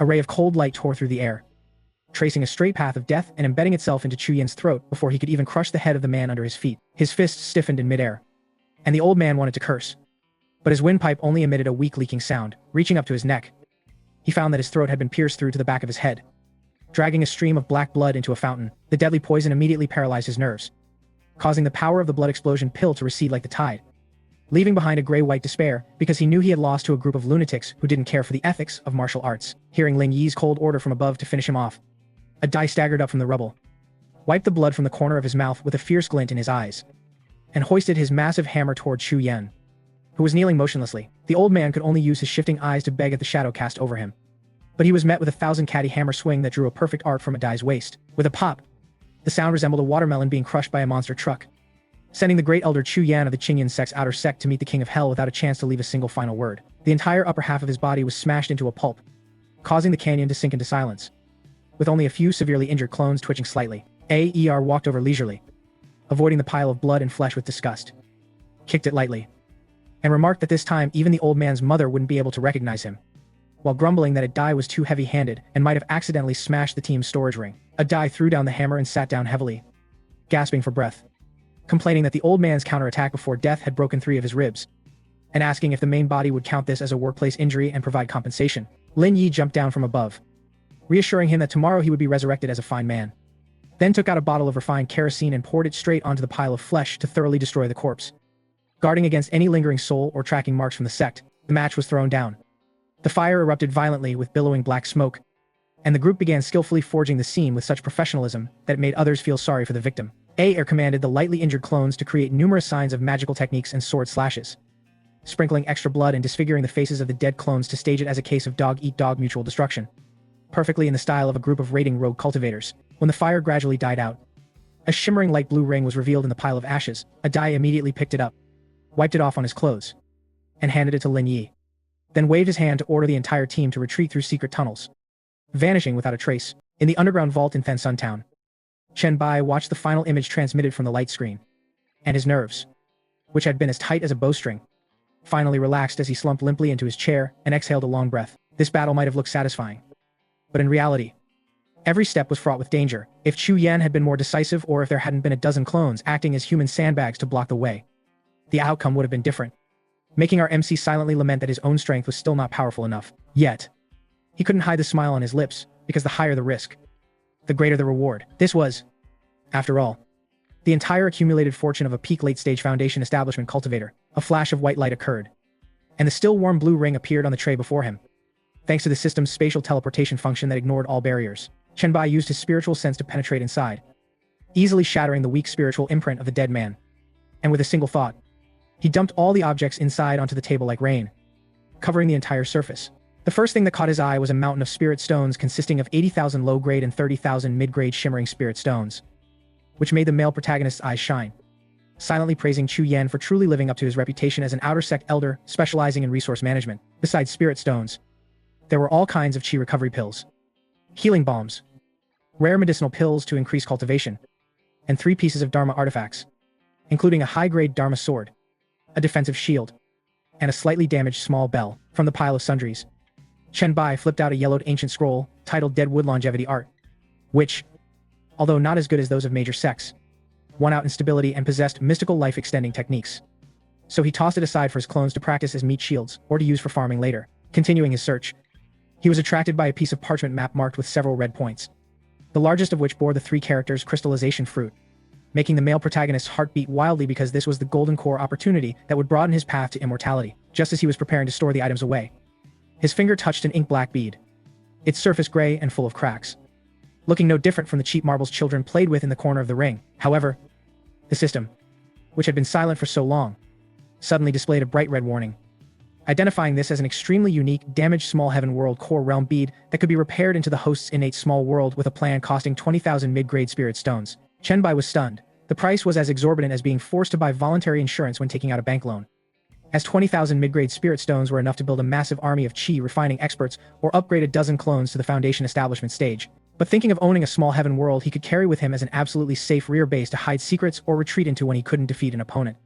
The male protagonist swallowed hard, nodded to confirm the order, and gritted his teeth as he commanded the system to deduct the repair cost. As the 20,000 mid-grade spirit stones vanished, a brilliant white light erupted from the black bead and enveloped the entire underground vault, awakening an ancient, bewildered, and majestic aura that caused Chen Bai's eyes to change from heartbroken to fanatical, for he had now obtained the foundation for a lifetime. The realm bead absorbed the energy completely, closing its cracks at a speed visible to the naked eye, and shifted into the gentle, chaotic hue of a primary small heaven world with a range of 10 miles and a spiritual energy concentration 15 times that of the outside world. Sensing the soul connection, Chen Bai moved his consciousness and immediately vanished from the underground vault, appearing in the middle of a desolate brownish-gray land with faint white light, where the borders consisted of gray mists from spatial turbulence. He took a deep breath of the concentrated spiritual energy and casually named this place the Primordial Heavenly Court, then immediately shifted his vision back toward the ancient immortal ruins to begin the true harvest. The center of the ruins appeared as a lush green basin. Beside a dried-up well grew a small tree, half a man's height,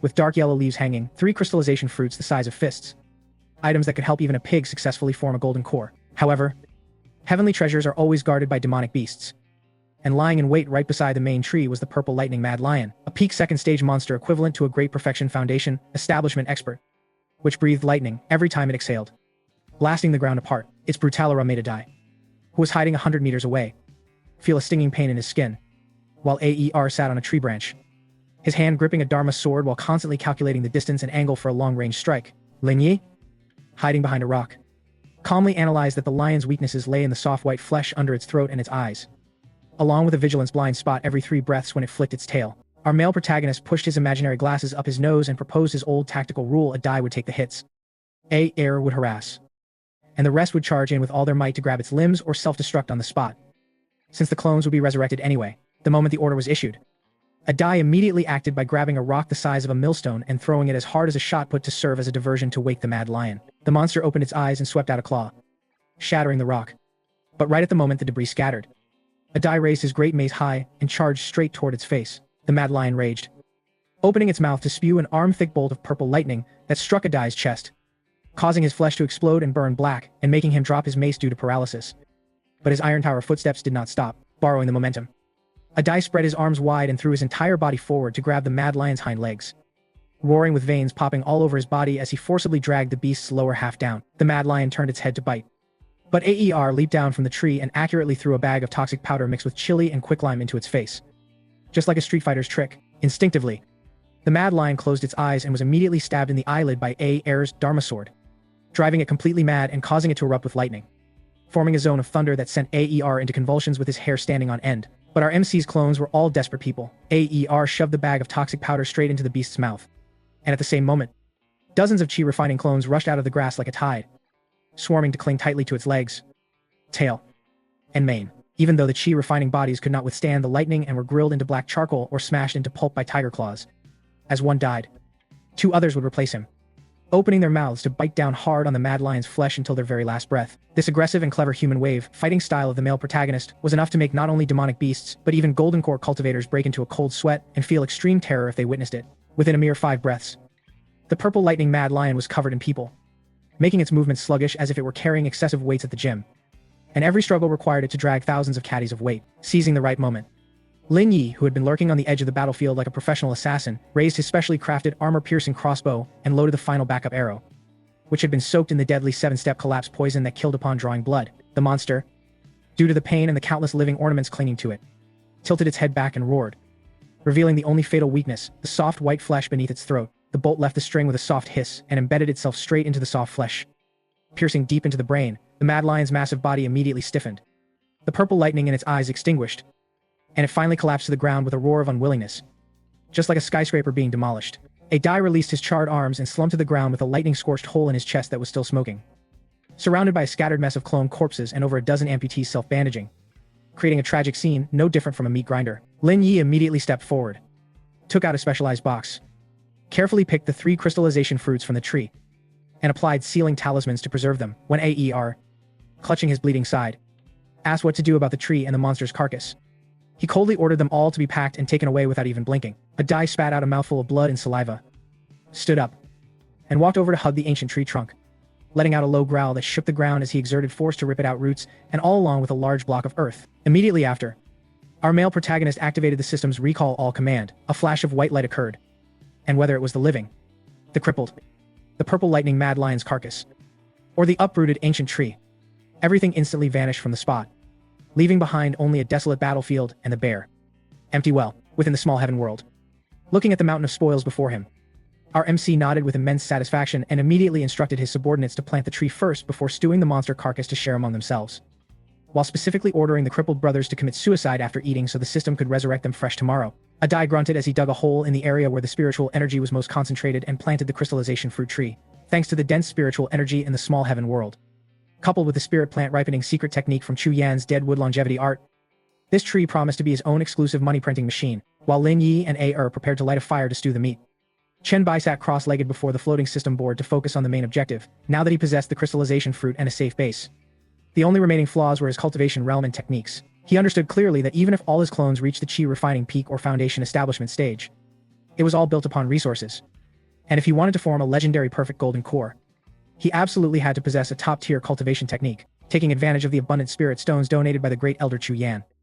The male protagonist waved his hand to round out his force to a full 1,000 clones by exchanging for another 972 more. A dense white light illuminated the area as over 900 clones, with various appearances emerged from the void. Looking at this lineup, he clearly felt the system becoming more complete as he no longer had to manually adjust the appearances of his clones as he did before. Chen Bai then ordered all of them to upgrade to the perfect early-stage foundation establishment. This was a massive undertaking that consumed a terrifying amount of resources, totaling up to 350,000 low-grade spirit stones. Even though his hands trembled slightly at the thought that after just becoming a millionaire, he was about to return to the era of poverty, he still decisively clicked confirm. Immediately, the spiritual energy in the small heaven world boiled like a hot pot, and countless golden lights descended to perform the rules initiation, causing the aura of over 900 clones to madly surge from chi refining straight to perfect foundation establishment.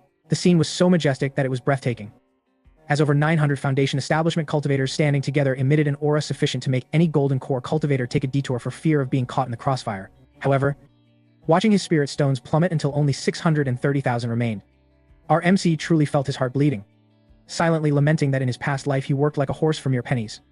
Yet in this life, having reached immortal cultivation with a system, he was still a slave to money because it was never enough to spend. But regardless of his lamentations, the work still had to be done. Chen Bai retrieved 3 sets of jade slips from his chest, Xu Yan's deadwood longevity art, A San's incomplete evergreen art, and the 5 Elements Primordial Origin manual purchased from Wanbao Tower. Looking at the evergreen art scroll, he wanted to curse because Asan had been in the sect for so long without being issued a new technique, proving that the treatment there was even worse than deceptive multi-level marketing companies. Among these 3 techniques, one leaned towards strong defensive nourishment but had weak offensive capabilities. One had a solid foundation but crawled at a turtle's pace, and the last could only be cultivated up to the foundation establishment stage. In short, none of them were top tier. Yet, who said our male protagonist could only practice what was already available? He stood up and asked everyone if they were full, only to be met with protests from the clones because feeding over 900 people with only one monster was like throwing a pinch of salt into the ocean. Chen Bai darkened his face, silently cursing himself for being negligent, but told himself that if he wasn't embarrassed, then others would be. So he immediately organized his troops and ordered the 900-plus Foundation establishment clones to listen to his orders seriously. He used the system to share the content of the 3 jade slips into everyone's minds, ordering them to combine the 3 techniques with their own individual insights to deduce an entirely new cultivation method, capable of achieving a perfect golden core while balancing offense, defense, and speed. This was his super-level cheat code, turning nearly 1,000 Foundation establishment cultivators into a human-powered supercomputer running 24/7. Group 1 was responsible for dismantling the spiritual energy pathways. Group 2 optimized operation speed. Group 3 simulated conflicts to find fusion points. And the rest practiced trial and error at full capacity. The clones immediately sat cross-legged, causing the spiritual energy to surge violently. Some practiced incorrectly and grew bark. Some suddenly spat blood due to reverse meridian flow. But immediately afterward, the failed routes were shared so others could avoid them. Chenbai sat in the center, watching the scene and smiled wisely, knowing that as long as the technique succeeded in coordination with the crystallization fruit, his path to the golden core would be unique in the immediate future. He glanced through Asan's perspective, the only nail left in the Qingyun sect to begin his next performance, before the Qingyun sect's mountain gate under the blood-red twilight. The gate-guarding disciple was yawning deeply when he suddenly saw a blood-stained mess crawling toward him from the distant mountain path in a miserable state. That person was Asan, with tattered clothing and one leg dragging behind at a strange, broken angle, leaving a long trail of blood on the stone steps, his hand still gripping half a broken sword and his mouth murmuring unclear words. The gate-guarding disciple looked closely and was terrified to the point of nearly falling off his pedestal, hurriedly shouting that it was Senior Brother Fansan and calling for reinforcements from the discipline hall. An incense stick later. Inside the discipline hall, the atmosphere was suffocatingly heavy, as high and mighty intersect elders and department heads sat with dark expressions, watching Asan lying on a stretcher, gasping for air like a mummy wrapped in makeshift bandages. Faced with the discipline, hall heads roared, demanding to know what had happened. Asan displayed Oscar-winning acting skills, his entire body trembling as if just waking from a nightmare, before bursting into bitter, mournful tears that made the listeners ache with pity. He wept and struggled as if trying to roll off the stretcher, bowing his head repeatedly and shouting that the great elder had died unjustly. His display of loyalty was so moving that even the most cold-hearted discipline hall disciples were touched. Hearing the hall head slam the table, demanding to know how a perfect Foundation establishment expert with protective Dharma treasures could die at the edge of the ruins. Asan trembled and withdrew from his chest, a scorched piece of robe still stained with Chu Yan's dried blood as evidence. He widened his eyes, pretending to be terrified as he fabricated a story that upon entering the ruins, they were ambushed by a group of bandits calling themselves the Heaven Exploding Gang, a name sounding like a traveling circus troupe. Yet they coordinated perfectly and possessed strange formations. Asan began an improvised, tragic performance, claiming that the Great Elder, in order to protect the useless disciples, stayed behind alone in the canyon filled with traps and poisonous gas, heroically killing 7 or 8 enemies before being worn down by the enemy's cowardly wheel tactics to exhaust his spiritual energy. He wept and banged his head against the ground so hard that blood flowed freely, fabricating Chu Yan's final words as urging him to bring back the news so the Qingyun sect would not be humiliated, while he watched helplessly as the elder was pierced by 10,000 arrows and his body burned to ashes, leaving him only this piece of clothing. The great hall fell into silence, although the story sounded a bit too perfect. Chu Yan's short-tempered nature and greed for interests, combined with the characteristic spiritual energy fluctuations remaining on the cloth, completely convinced the old intersect elders the truth didn't matter. What mattered was the sect's face. For if news leaked that the great elder had been killed while raiding, the Qingyun sect's reputation would be like a frozen credit card, losing all credibility. Conversely, if it became a story of Chu Yan sacrificing himself to protect his disciples while perishing together with evil forces, it would be a tragic and magnificent cover-up. An intersect elder sighed and decided to deem the matter as junior brother Chu sacrificing himself for the sect, while the discipline hall head flashed a murderous intent, immediately ordering a bounty to hunt down the remnants of the Heaven Exploding Gang to put on a show and regain face. Once processed, everyone's eyes fell upon the sole survivor, Asan. They highly valued this rare loyalty, especially since the outer sect was in turmoil and needed a textbook example to serve as a role model. The hall head looked at Asan, who was weakly kneeling on the ground, praised his commendable loyalty, and threw him a green bronze token engraved with the word discipline. Since the outer sect could not be left a single day without management, he officially appointed Asan to temporarily serve as the outer sect deacon, taking over the lucrative supply procurement role previously held by Chu Yan, a position into which even intersect elders previously struggled to squeeze. Cold gasps of jealousy sounded all around. Asan pretended to be terrified and claimed to have weak skills to politely refuse, but the hall head dismissed it, insisting he accept it and rewarding him with an additional 500 spirit stones for medical expenses so as not to lose the sect's face. Asan tremblingly and excitedly accepted the token and promised to be loyal to the sect until his dying breath. But only our male protagonist knew that this sleeper agent wasn't actually excited. He was struggling to keep his facial muscles from twitching because he was trying so hard not to laugh out loud. That very night, when night fell, Asan was respectfully carried back to his living quarters by several outer sect disciples as if he were a groom in a bridal procession. But as soon as the door was closed, the mummy who had been moaning in pain instantly sat up, switched into a cunning mode, and asked his boss for a rating on his performance. In the small heaven world, Chen Bai looked at the shimmering electronic screen and gave a thumbs up, awarding him 99 points, deducting 1 point only for fear that the guy might get arrogant, praised by his big brother. Asan felt like he had just won the lottery, and instead of resting his injuries, he immediately took out the deacon token to start planning how to milk the Qingyun sect. Chu Yan was dead, but his secret procurement chain was an open gold mine. That night, Asan dragged his battered body to meet Chu Yan's old partners. From large medicinal herb merchants in Kim Sun Town to speculators and leaders of rogue cultivator gangs specializing in dirty work. In a dark secret room, a fatty rogue cultivator stroked his dagger and uttered threats, intending to default on his debts under the assumption that a dead man's debts are wiped clean. But our MC was not one to be trifled with. Asan sat in the head seat, sipped tea slowly, and tapped his fingers on the table, causing several screams to echo from outside the door. Immediately afterward, the two doormen, beaten black and blue like dumplings soaked in water, were thrown straight inside, followed by the brawny figure of a Dai, who emerged from the shadows carrying a massive iron mace. Once the cards were on the table, Asan smiled amiably and announced that the old rules remained, but he would take 7 parts, while the remaining 3 were for them to spend on tea. Looking at the blood-stained hammer in Adai's hand, the rogue cultivator leader flipped his attitude faster than a pancake, smilingly accepted Fan Deacon as his boss, and completed the blood transfusion of the underground interest chain in just 1 night. 3 days later, looking at the soaring figures on the system board, our male protagonist smiled so wide his jaw almost dislocated,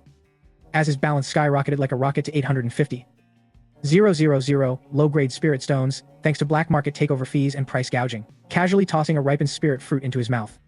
He mused that exclusive business was truly the peak. But the greed of a true capitalist was not yet satisfied. Chen Bai understood that the clone army was merely muscle, to acquire profound spells to become an overlord.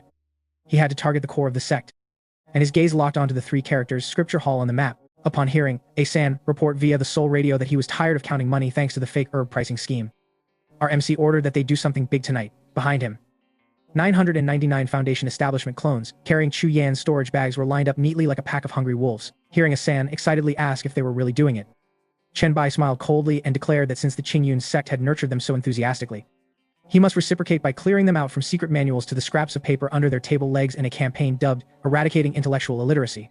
The night was ink black. The Qingyun sect Scripture Hall was guarded by 3 Foundation establishment elders and 2 layers of strict defensive formations. But all were meaningless before a professional biting the hand that feeds. Asan carried 2 jars of drunken immortal milk and approached, flattering the 2 guarding elders by claiming this was fine wine from Chu Yan's estate to honor his seniors. Just as the 2 old men threw back their heads and drank the wine as if it were nothing, the smile on Asan's face vanished, and he formed hand seals at lightning speed to directly cut off the internal alarm formation of the hall. In the small heaven world, Chen Bai looked at the green dot on the screen and waved his hand, ordering the entire team to descend with the motto, loot everything, take everything, clean out everything. Space warped violently. Thousands of cracks exploded, and 999 brawny men, in Night Stalker outfits and ghost masks, descended simultaneously like it was Black Friday. Nearly 1,000 perfect Foundation establishment auras overlapped, causing the 2 hall guards to roll their eyes and faint on the spot before they could even understand what was happening. Wore a weird mask, holding a sack while leading the demolition team inside, ordering them to dismantle everything from ancient books and wall paintings to the legs of the tables and chairs. The massive doors were kicked open, turning the solemn Scripture Hall into a construction site. A Dai rushed over, grabbing both bookshelves and secret manuals, uprooting them and tossing them back for his accomplices to stuff into storage bags. Seeing the glowing night pearl on the ceiling, the clones even chopped down the pillars to take them along, not even sparing the meditation cushions made of enlightened grass, in less than half an incense stick. The first floor was so clean that even the window paper was peeled off, discovering that the green tiles on the floor emitted a faint spiritual glow. Aer yelled at his brothers to pry up all the tiles to pave the Heavenly Court courtyard, causing a group of cultivators wielding flying swords to pry up tiles as enthusiastically as construction workers. Just as the second floor was about to be picked clean, the angry roar of the Qingyun sect master and his inner sect peak masters echoed from afar as they rushed toward them at high speed, feeling the aura of nearly 1,000 Foundation establishment experts.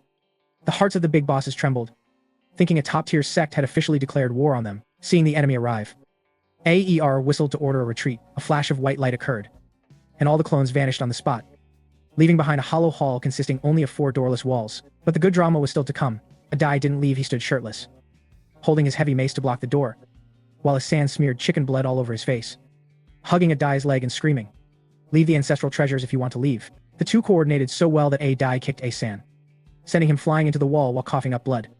But Asan acted like a mad dog, rushing forward to bite down on the enemy's ankle to play the role of a loyal servant. That tragic scene struck the sect master straight in the eyes. He was so furious that his hair stood on end, and he unleashed a massive spiritual hand of a late-stage golden core expert, smashing it down. A Dai smiled contemptuously, reversed his blood flow, roared, "Long live the Blood Shadow sect," and rushed straight into a self-detonation, collapsing the scripture hall, which had already been stripped of its supporting pillars. A self-detonation of a perfect foundation establishment expert was as strong as a golden core strike, blowing away every trace and depriving the sect master of any chance for soul-searching, leaving him staring at the ashes with a green-tinged face. Amid the ruins, a sand crawled out, gasping for air, and tremblingly offered a blood-colored skull token, a fake manufactured by Chen Bai to pin the blame on the Blood Shadow sect. The disciplined hall head rushed over to support Asan, his heart filled with an unspeakable pity because this child was too good. The last time he brought news of the Great Elder, and this time he risked his life to stall the enemy and save the sect's face. Looking at the empty hall where even the floor tiles had been pried up, the sect master's face darkened, and he choked back the thought of how poor these robbers must be, then gritted his teeth and swore to share no heaven with the Blood Shadow sect. The next morning, the atmosphere in the Qingyun sect was as heavy as a bankrupt company. To stabilize morale, the sect master officially appointed Asan as the deputy head of the missions hall, enjoying inter-sect elder benefits along with 10,000 spirit stones. This lucrative position was no different from throwing a mouse into a rice warehouse, causing Asan to tear up with emotion while lying on his stretcher, though inside he was blooming with joy as if he had just hit the jackpot. At the same time, in the small heaven world, Chen Bai sat on a throne made of pirated books, watching the clones use the pried-up tiles to pave the square and hanging the scripture hall sign in front of the latrine with biting sarcasm. Lin Yi hugged an abacus and reported that they had inventoried over 1,000 cultivation techniques, enough to use as introductory textbooks, making our male protagonist extremely satisfied. Closing the book, his gaze pierced through the mist to look toward the Qingyun sect's main peak, where Asan had just transmitted a secret message stating that he had. In the ledgers of the missions hall, Asan had discovered some interesting things, much like finding a 99% discount code on Black Friday, because the Qingyun sect was preparing to deal with the Blood Shadow sect. It was secretly consolidating all resources from external outposts to the headquarters. More importantly, the map of the restrictions for the sect's treasury was hidden right inside a secret compartment managed by the missions hall. The corners of Chen Bai's mouth curled into a wise smile, thinking that while he had books and manuals, his wallet was still as flat as a bank account after the holidays. So he told Asan to rest easy and recover. And once he climbed to a high position, he would know how to share the burden by helping the sect look after that treasure hoard for convenience. At this moment in the Heavenly Court's small heaven world, the desolate gray land of days past was now submerged by a sea of books, including secret manuals, scrolls, and jade slips brought back from the scripture hall, piled into small mountains and emitting the scent of ink mixed with the stimulating smell of looted goods. Our MC sat atop the mountain of books, casually flipping through history of the continent with furrowed brows, while below him, 999 brawny men sat cross-legged reading books with unexplainable expressions. Some frowned as if suffering from chronic constipation, others tore at their hair as if wanting to devour the page, and a Dai used a book to cover his face, snoring like he was in a history lecture. Chen Bai felt annoyed, rolled the book into a tube, and tapped a Dai directly on the head, causing him to startle awake, wipe away his drool, and dizzily ask if it was time for dinner yet. He pointed at the pile of books, berating his subordinates that this was knowledge and power, and since they had looted it, they had to digest it, then ordered nearly 1,000 clones to concentrate intensely over the next 5 days. No one was allowed to work or sleep until all these words were stuffed into their heads with the goal of becoming cultured bandits. Hearing painfully complain that the combined formation symbols looked more difficult to understand than heavenly scriptures, the male protagonist used his wise thinking to announce a killer trick if one person didn't understand. 10 would look, and if 10 didn't understand, 100 would discuss.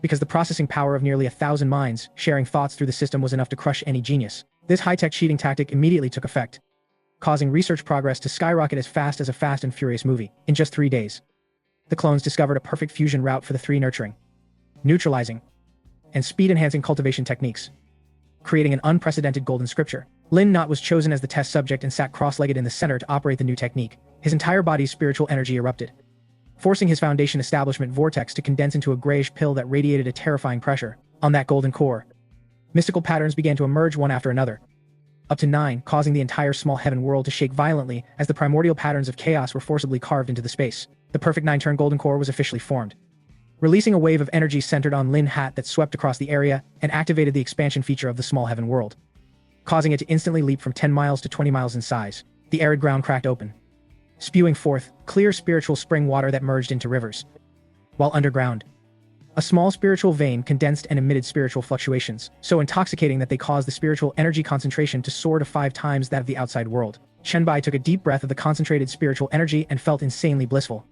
But at that exact moment, the system's little demoness voice rang out weakly, reminding the boss to check his account balance. Our male protagonist was startled and opened the system board, nearly fainting when he saw a balance of only 450,000 low-grade spirit stones, causing him to bolt upright and scream, asking where his enormous fortune had evaporated to in the blink of an eye. The little demoness flew further away to keep a safe distance and explained with eloquent reasoning that 9,000 perfect foundation establishment clones were not just common cabbages at the market, and that expanding the world and creating spiritual veins was akin to seizing the destiny of heaven and earth if done outside.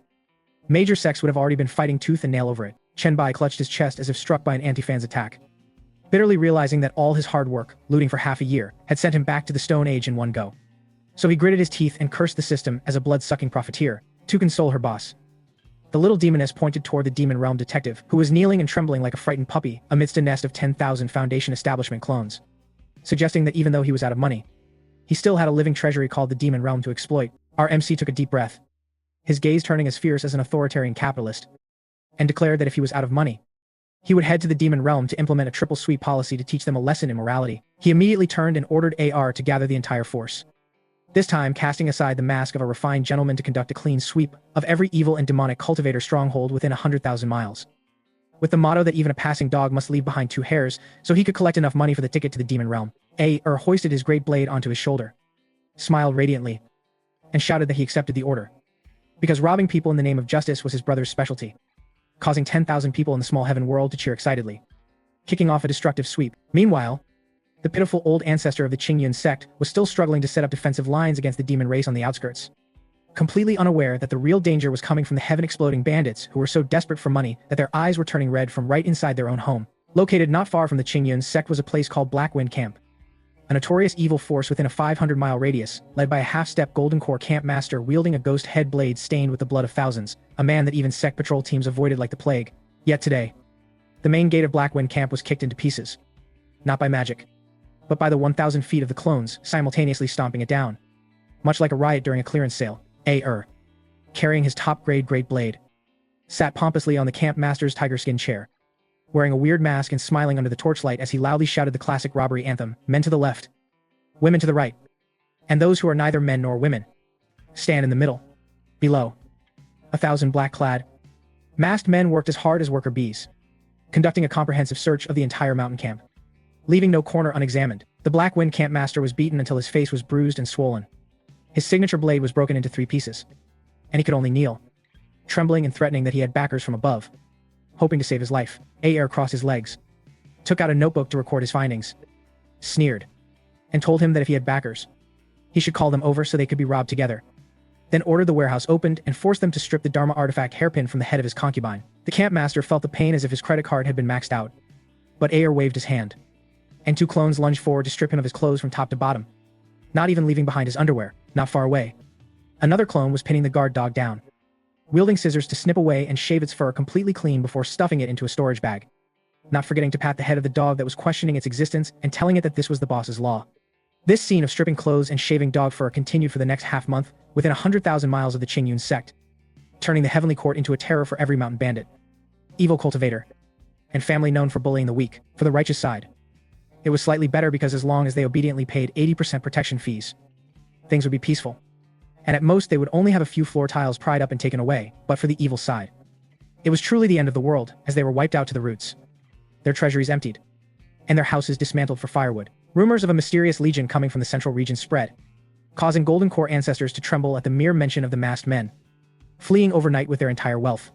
Because aside from those old transformation stage monsters, who wouldn't have their scalp tingle at the sight of 10,000 perfect foundation establishment experts charging in recklessly, in contrast to the chaotic scene outside, inside the Heavenly Court small heaven world, it was a paradise where 4 seasons were like spring, filled with mystical, dense, foggy spiritual energy. Chenbai was lying and soaking in a giant spiritual spring pool in the backyard of his miniature Heavenly Emperor Palace, enjoying himself so much that he kept grunting in satisfaction. The so-called Heavenly Emperor Palace was actually just a simple 3-room courtyard, because even though he had just struck it rich, he understood that the small heaven world and the clone army were bottomless gold-swallowing pits, so he had to save whatever he could. He was casually snacking on a freshly picked spirit fruit while complacently thinking that this was the true life, where all the dirty, tiresome cultivation or combat work was handled by clones, and his main body only needed to enjoy himself and handle strategy. After a long, deep sleep lasting half a month in the spiritual spring pool that helped his body become as translucent as jade, our MC stretched and stepped outside,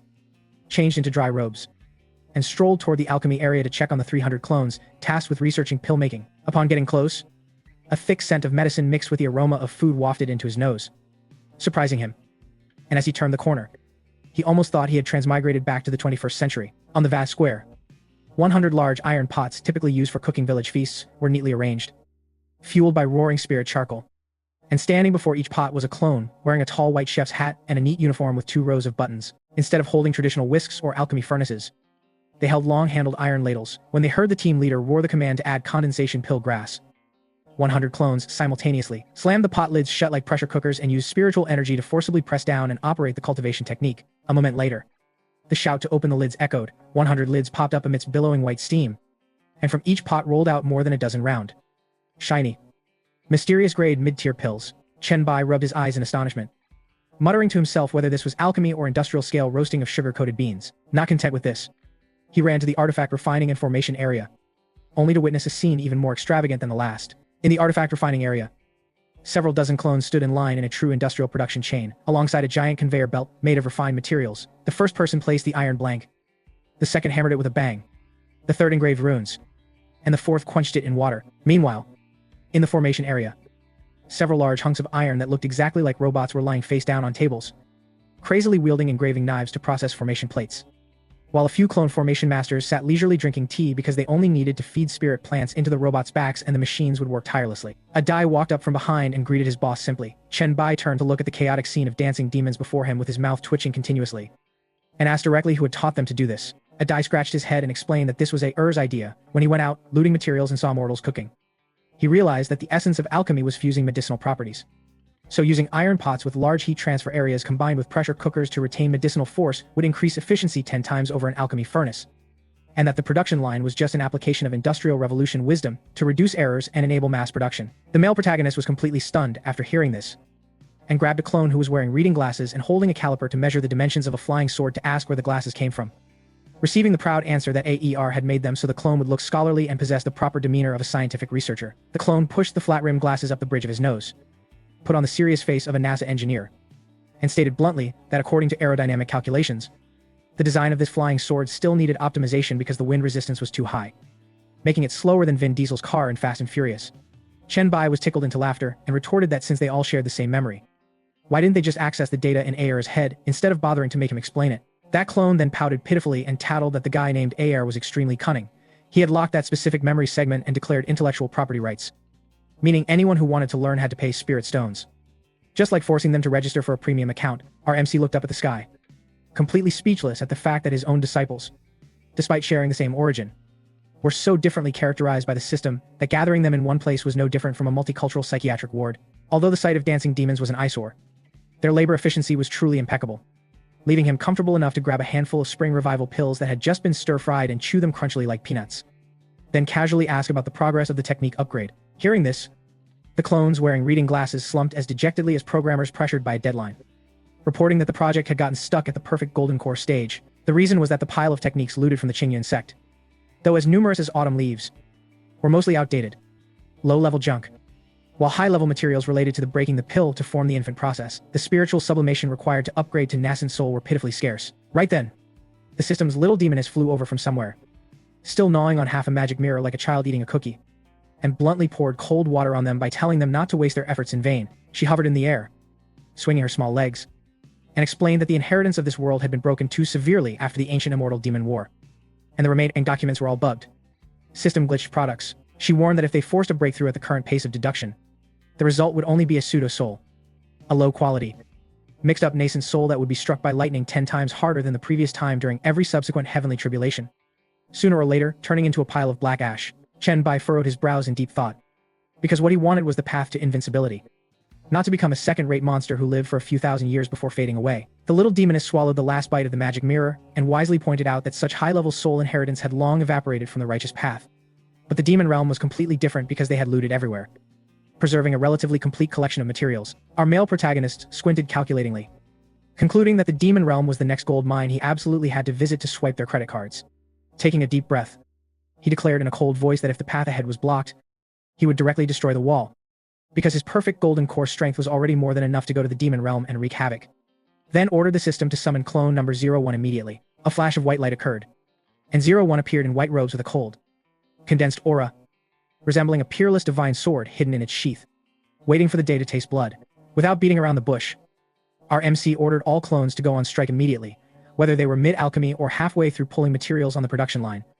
They had to drop everything and sit cross-legged to connect their collective consciousness. With a loud boom, the entire small heaven world instantly fell into a terrifying silence, as 10,000 consciousnesses connected in an instant into a massive, super bandwidth internet network. 01 silently walked into the spiritual pool, which had become so concentrated it turned into liquid, and sat in the center position to prepare to receive the most magnificent buff in history. Chen Bai ordered all 10,000 clones to pour their entire insights and spiritual energy into 01.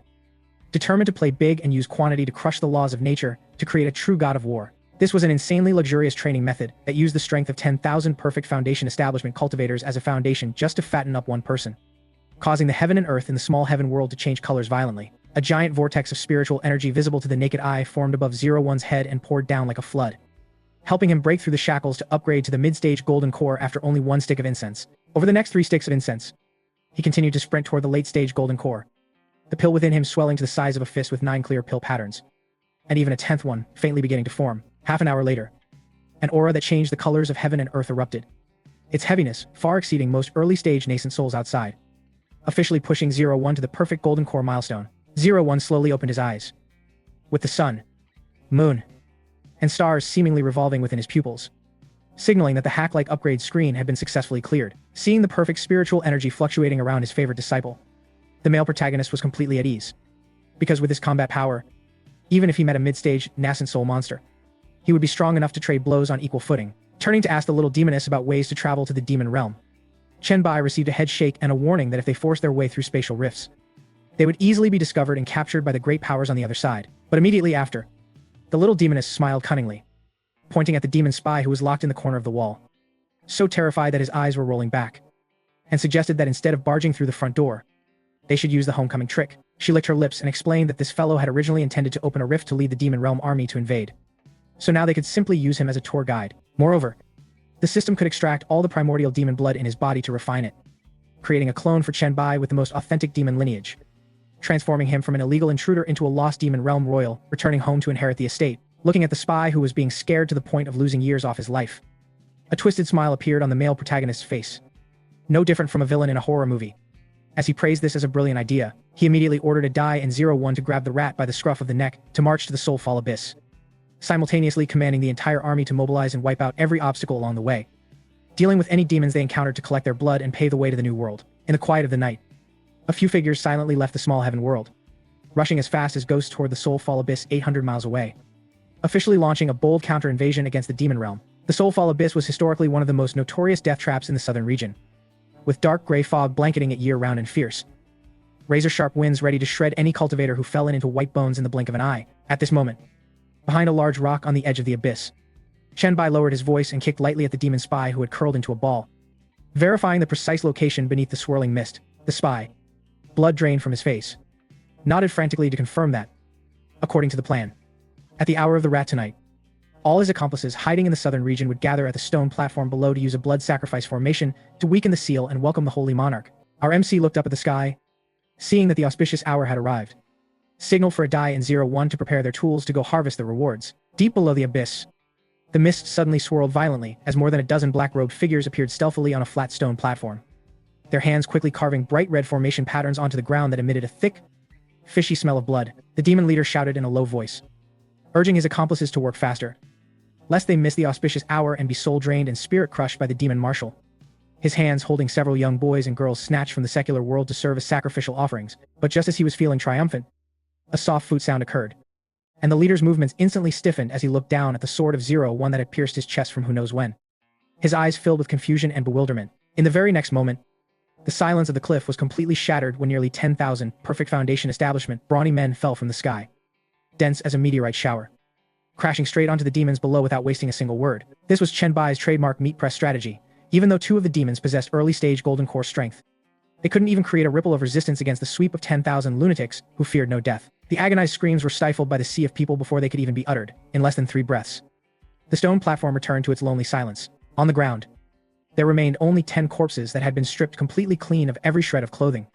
And even the poor children who were too young to understand what had happened were conveniently scooped up by the clones and thrown into a safe zone. Chen Bai waved his hand to order the battlefield to be cleaned, causing all the demon corpses to vanish in an instant to be transported straight to the Heavenly Court, small heaven world for research. There, the little demoness was excitedly circling the pile of corpses, holding a syringe-like Dharma artifact to continuously draw blood for experiments, causing the spy who was initially kneeling beside her to witness his accomplices shriveling into dried husks and be so frightened he nearly wet his pants. The little demoness shook the test tube filled with thick, dark red liquid, complaining that the purity of these low-level demons was too mixed and that they were all low-quality scrap. The male protagonist pointed at the corpse of the early-stage Golden Core leader and asked if it could be used, receiving a nod that it was passable, and that based on the principle of quantity changing quality, gathering all of these along with the lifeblood of the surviving spy would be barely enough to create a high-level clone. Hearing that he too had been added to the blood-drawing list, the spy immediately looked up with extreme despair.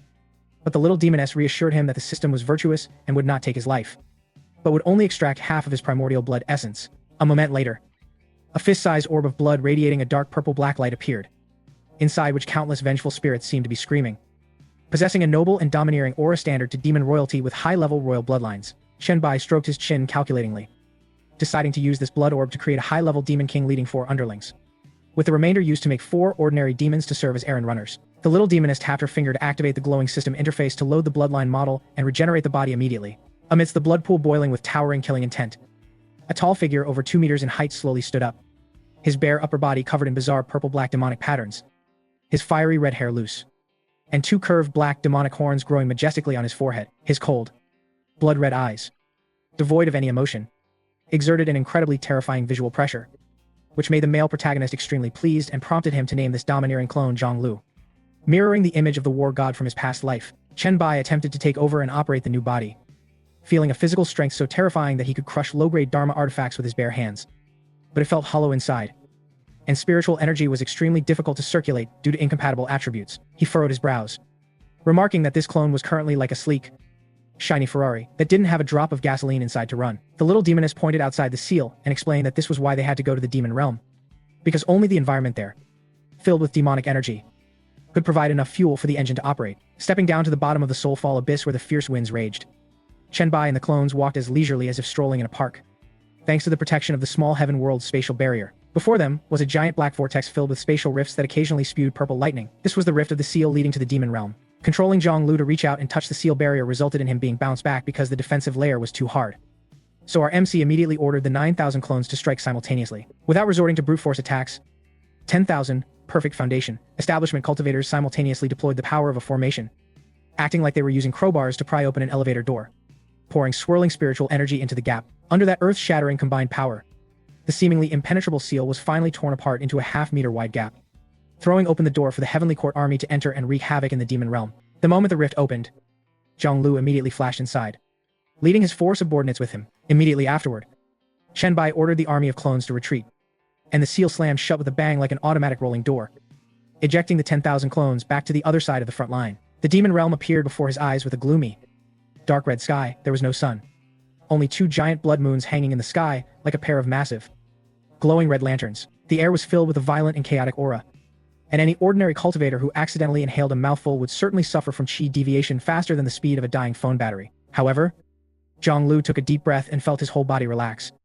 every cell cheering and greedily devouring the surrounding demonic energy, just like a caffeine addict receiving their morning fix. At this moment, Zhonglu was standing in a desolate, crimson desert, with his 4 minions behind him, looking around furtively like petty thieves. A keen-eyed demon clone pointed toward the horizon, reporting that there was a magnificent city ahead. In the distance was a pitch-black, giant city, with walls 100 jang high built from massive blocks of black stone, upon which grand, flowing formation runes shimmered. Zhonglu didn't pay much attention, leisurely leading his group there to find intelligence and cultivation techniques for his boss. But just as they reached the city gate, they were rudely blocked by 2 demon guards, 3 meters tall, wielding spiked maces. The guard looked down at Zhonglu, and although he saw that this person looked quite formidable and his aura was not weak, in the demon realm, weirdos were as common as trolls on the internet, so he wasn't intimidated and loudly demanded 10 demonic stones as an entrance fee. Zhonglu replied quite reasonably that he had no money, as he was truly penniless, and the pile of spirit stones looted in the human realm was no different from useless gravel for propping up table legs here. The guard sneered and raised his mace, intending to take his life.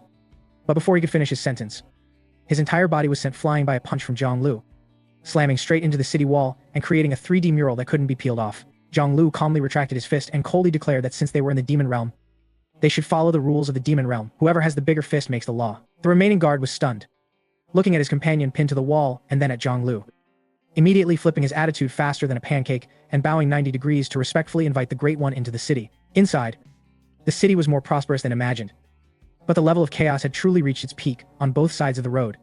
Demons sold all sorts of bloody internal organs, bones of unidentified creatures, and even low-level spirit beasts kept in cages like a wholesale market. Fighting occurred openly everywhere, as long as no one died. There were no security cameras or police to manage it. Our MC, through their shared consciousness, ordered his subordinates to disperse and scout for the strongest and wealthiest place in the area. Not long after, a subordinate ran back to report that he had targeted the City Lord's mansion in the center, where the City Lord, a late-stage, nascent soul great demon, was storing many spoils and human clan classics taken from the immortal demon battlefield. Hearing the words, late-stage nascent soul, Zhang Lu paused to calculate. His current body was strong, but he hadn't cultivated any demonic arts, so he was ultimately only at the peak of Foundation establishment. And confronting a master head-on was no different from using an overdrawn credit card to fight a billionaire. But Chen Bai's philosophy was that if he couldn't win with strength, he would use numbers. And just then, the little demoness giggled in his head, reminding her host that the system's cross-world summoning feature had absolutely no restrictions. Zhang Lu's mouth curled into a cruel smile. Half an hour later, at the giant black palace of the City Lord's mansion, where the Demon Lord was enjoying fresh blood food and embracing two seductive female demons, a terrifying, chaotic noise suddenly came from outside. The great gate was kicked off its hinges by someone, smashing straight into the banquet table and sending wine and meat flying just like a bomb explosion. The Demon Lord turned purple with rage, pushed the two female demons away, and jumped up to curse. But his voice choked in his throat out of terror, because pouring in from the door was not one person, but an entire army of nearly 10,000 perfect Foundation establishment human cultivators, dressed in all sorts of ways, flooding the courtyard like a black tide and climbing all over the walls and rue like a Black Friday clearance sale. The Demon Lord's eyes widened, unable to understand why such an enormous legion of humans had appeared right in the heart of the demon realm. AR, standing at the front of the line, didn't bother giving him a chance to speak, brandishing his great blade and shouting for the brothers to use their numbers to crush the target. The battle was extremely tragic but also incredibly absurd and humorous. The Demon Lord unleashed his powerful late-stage nascent soul strength, crushing dozens of clones with every palm strike. However, this trick was useless against the MC's human C tactic. As soon as one person fell, another immediately replaced them. And before the person in front could collapse, the person behind them would step on their body to charge into the fight. All sorts of spells, formation plates, one-time use magical treasures, and even dirty tricks like throwing lime powder and chili powder were rained down on the City Lord's head by the clones like a downpour. The Demon Lord screamed in madness, demanding the ants get out.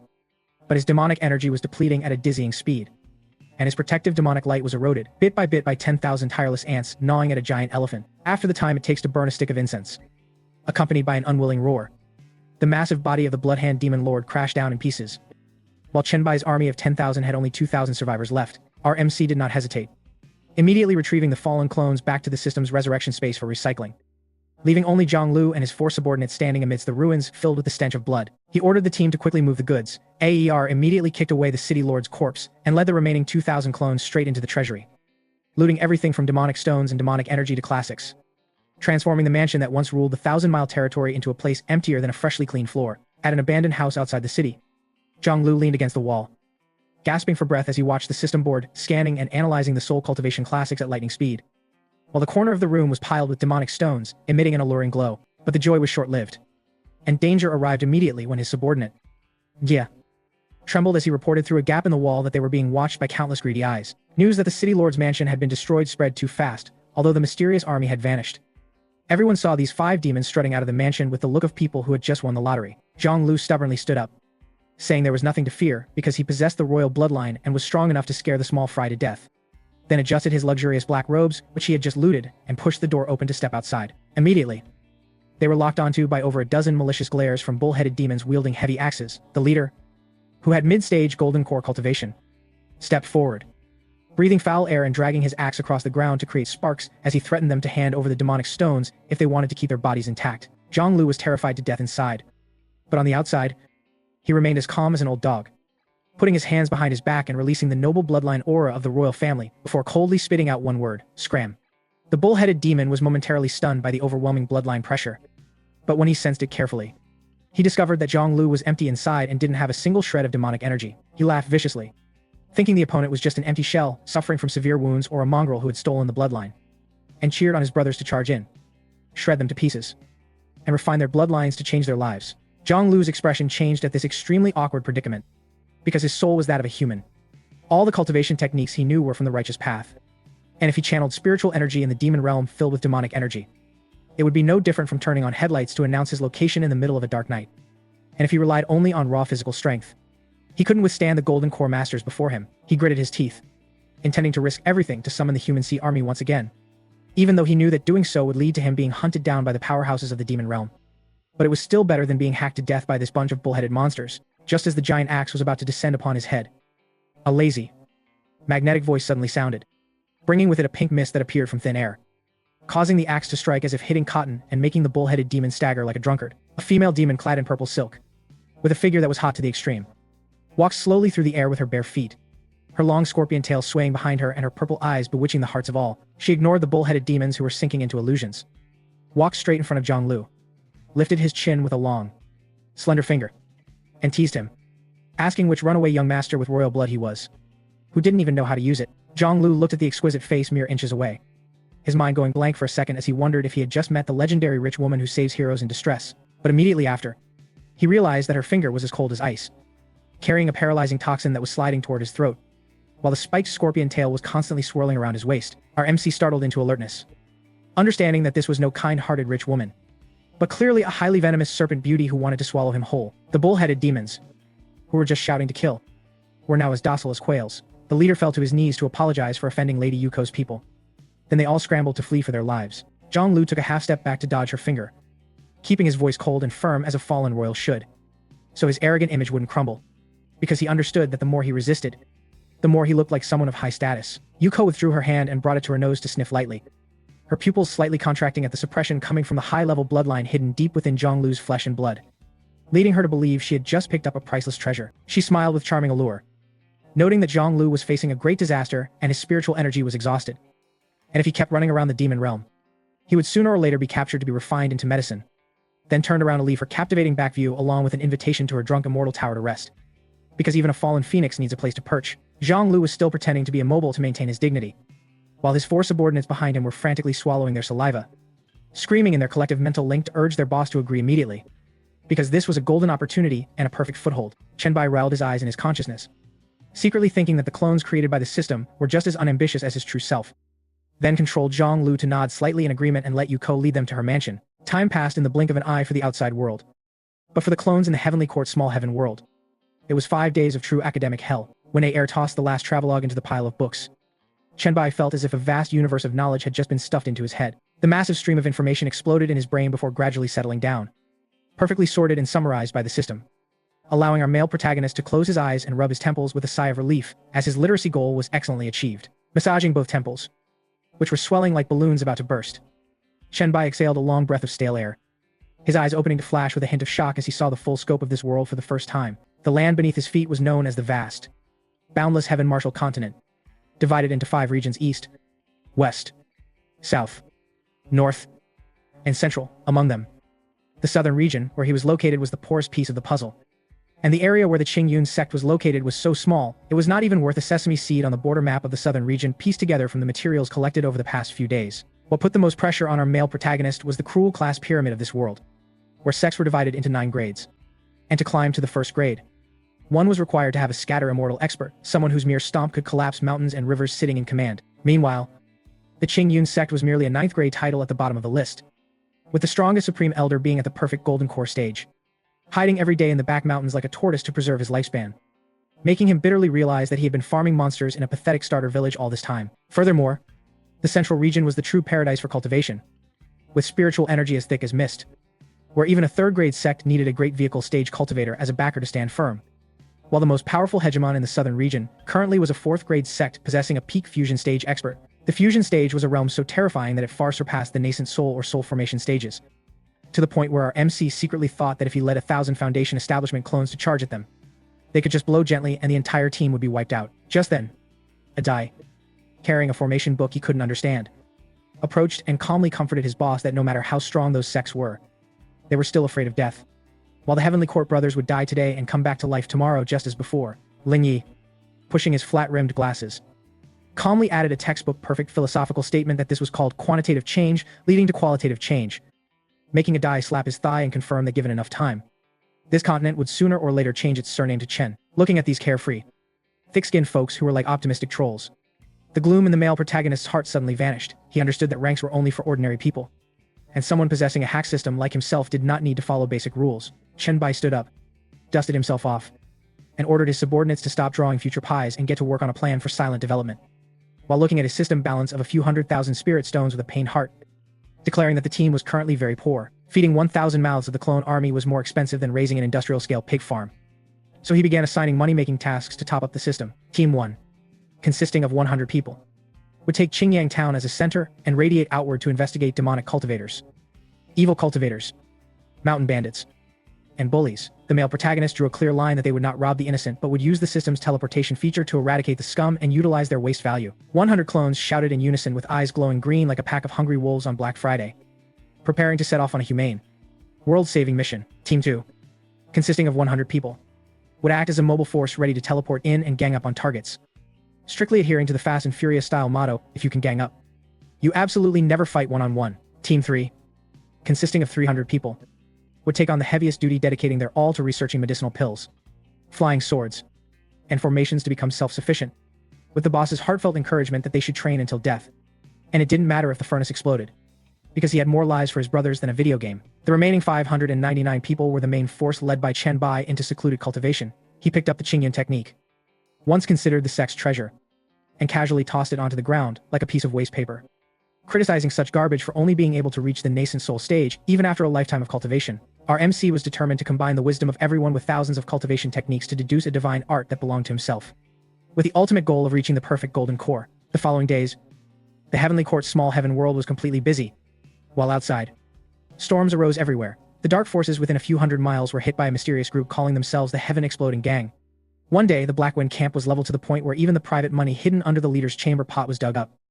And the next day, a demonic cultivator who practiced soul arts was tortured by hundreds of brawny men taking turns using flying swords to cut his toenails until his screams carried for 10 miles. This group operated with such frugality that even a passing dog would have 2 tufts of fur plucked, causing the dark forces to be as terrified as if they had met a bank's debt collection team. Meanwhile, in the secluded area of the small world, 599 clones sat cross-legged like stone statues, continuously exchanging ideas on modifying their techniques. From adding a cold ice mirror to neutralize the heat of the violent sun technique, to using the wood element's spiritual energy of the withered wood eternal life technique as a buffer to balance the cycle of generation and restriction, Chen Bai sat in the center like a next-generation super CPU processor, continuously receiving feedback from everywhere to correct errors, conducting a war without smoke against the heavens to find the only path to the heavens. 3 months of time passed in the outside world, and the deduction area, which had been as quiet as a graveyard, suddenly erupted with a shocking aura as all the clones opened their eyes simultaneously, creating mesmerizing flashes of intersecting lightning in the air. The male protagonist slowly stood up with an aura restrained as deeply as a bottomless ancient well, and the spiritual energy within his body had completely transformed into an extremely pure liquid form with a faint golden sheen. He spread his palm to watch a spiritual power rune, complex to the extreme, slowly rotate. This was the 3-month crystallization of nearly 1,000 genius brains. The system immediately announced congratulations to the host for successfully self-creating a low-grade Earth-tier cultivation technique with growth characteristics, 10 times the spiritual energy storage of the same level, and extremely fast recovery speed, perfect compatibility with the 5 elements, and highly effective body-nourishing properties. In this chaotic southern region, where a single profound tier technique manual is considered a sex-suppressing treasure, an Earth-tier technique is a legend that only sex of the 4th grade and above can touch. Just as Chen Bai was stroking his chin, intending to give it an understated name like Eternal Life Technique, AER ran over from the refining area, holding a top-grade magical artifact shaped like a pig-slaughtering knife but radiating a chilling light, and suggested naming it the madly domineering, cool, phantasmagorical, heaven-shattering divine art to be worthy of the Heaven-Exploding Gang. The male protagonist rolled his eyes at him and looked up at the sky, officially naming this divine art, which coordinated with moves like the Heaven-Earth Palm, Heaven-Earth Fist, Heaven-Earth Sword Technique, and the Heaven Patrol Movement Technique, the Heaven-Earth Technique, causing the small world to ring with a dignified sound of Tao. Seeing his minions rushing over to flatter him, he opened the system board to check, and his smile immediately froze when he saw that the current balance was a mere 12,000 low-grade spirit stones, as all those auxiliary research projects were true gold-swallowing monsters, having gone bankrupt right after exiting seclusion as if he had maxed out his credit card. Chen Bai clutched his chest in pain, but when he heard AER report that the bandits around here had been looted so thoroughly that they now voluntarily paid protection fees upon seeing members of the gang, he turned his head toward the main peak of the Qingyun sect. The corner of the male protagonist's mouth curled up dangerously, declaring that if there were no small bandits left, he would find the biggest bandit to verify the results of his cultivation, and he ordered the whole team to prepare for tonight to help the Qingyun sect take inventory of their warehouse, according to the old rule that not even the crumbs of snacks in a mouse hole would be left behind. After all, the 3 fields of alchemy, artifact refining, and formations of the clones had all been upgraded to low-grade profound tier by burning money, enough to establish a sect. So this was a double blessing for withdrawing funds from the Qingyun sect bank. All the clones immediately brightened. Chen Bai pointed to the 999 formation plates just finished on the ground, explaining that this was a hybrid version of the small 5-element maze formation and the gravity mud swamp formation. And although they were only high-grade yellow tier, their strength lay in numbers enough to make even a great golden immortal jump, like they had stepped into a mousetrap. He lowered his voice to emphasize that this time they were only looting assets and not killing anyone. They would clear out the treasury and leave these formation plates as a meet-and-greet gift for the old fogies in the sect. AAR hoisted his familiar sack onto his shoulder and rallied his brothers to attack, leaving absolutely nothing for them except perhaps the rats. Late at night, the Qingyun sect fell under a dim moon and high winds, and the atmosphere in the sect remained as tense as a guitar string, with the number of patrolling disciples tripled since the time the technique hall had been stripped of its floor tiles. At this moment, Phantam was strutting down the mountain road leading to the central area when he encountered a Foundation establishment deacon on patrol, who greeted him politely. Tam immediately put on the face of a model employee of the year, holding a notebook and flattering the guard by saying he had been ordered by the sect master to go and take inventory of supplies before tomorrow morning, and he wouldn't feel at ease if he didn't check the treasury himself. The patrol team immediately expressed utmost respect for the diligent deputy hall master of the missions hall, completely unaware that this hero was preparing to open the gate and lead a pack of hungry wolves to clean out the entire empire of their ancestors.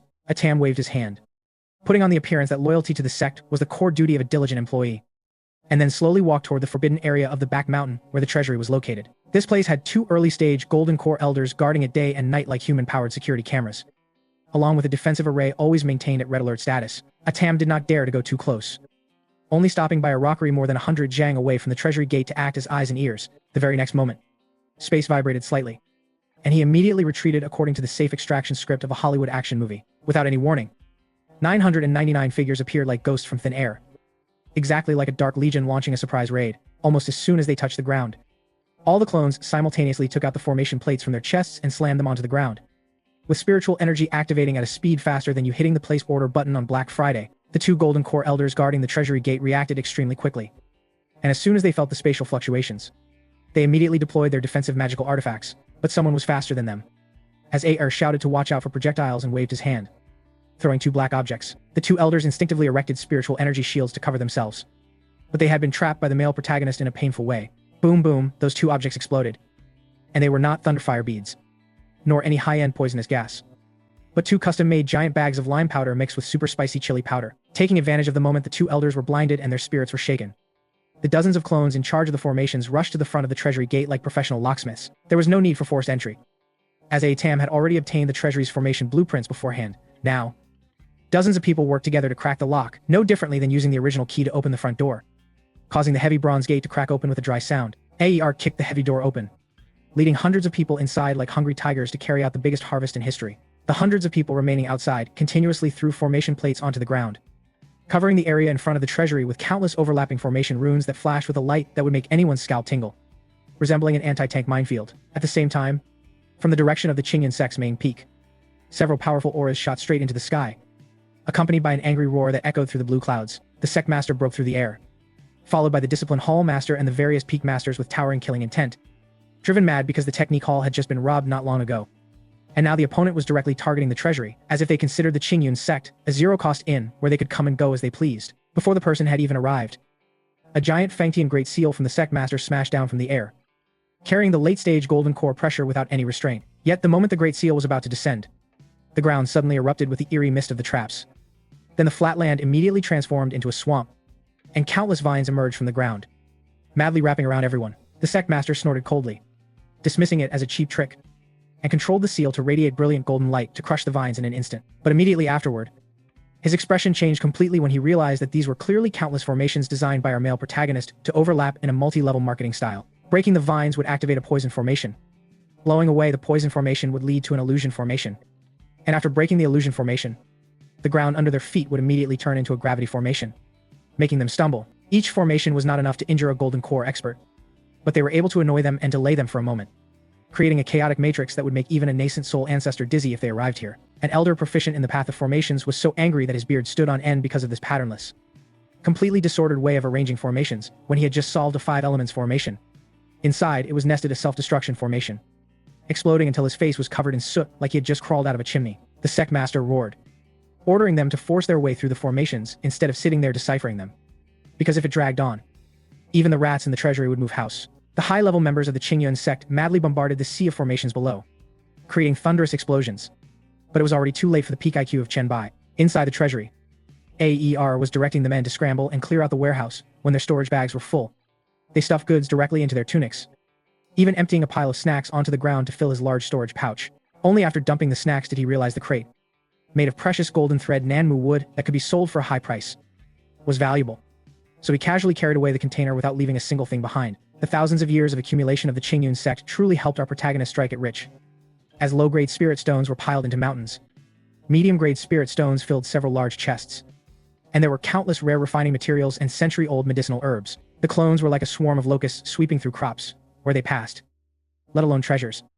Even the night-luminescent pearls used for lighting on the walls were pried clean, leaving absolutely nothing. A clone dragged a jade box covered in sealing talismans from the deepest secret chamber, immediately drawing the attention of Chenbai's consciousness to Ayer. As soon as he held the box, the system interface flashed a bright red warning indicating the detection of high-level energy fluctuations, causing Ayer to stuff it straight into his chest for safekeeping without a second thought. Sensing that the defensive formation outside was teetering on the brink of collapse due to the madness of the old men, AER decisively ordered the entire team to retreat without needing to use the self-destruction tactic for rearguard. When the Sectmaster finally broke through the final layer of the maze formation and rushed to the treasury door, what he saw was Ayer's final clone leisurely tying his belt in the middle of a treasury that was so empty and clean that not even a cockroach remained. Seeing the murderous Sectmaster rushing in, Ayer not only did not run, but he also adjusted his collar, bowed, and smilingly thanked Elder Brother of the Qingyun sect for sponsoring supplies for the heaven-exploding gang, while promising with a bright, toothy grin that if they had more good items next time, he would certainly return to check. After speaking, he threw a bag of lime powder to create a flash of white light,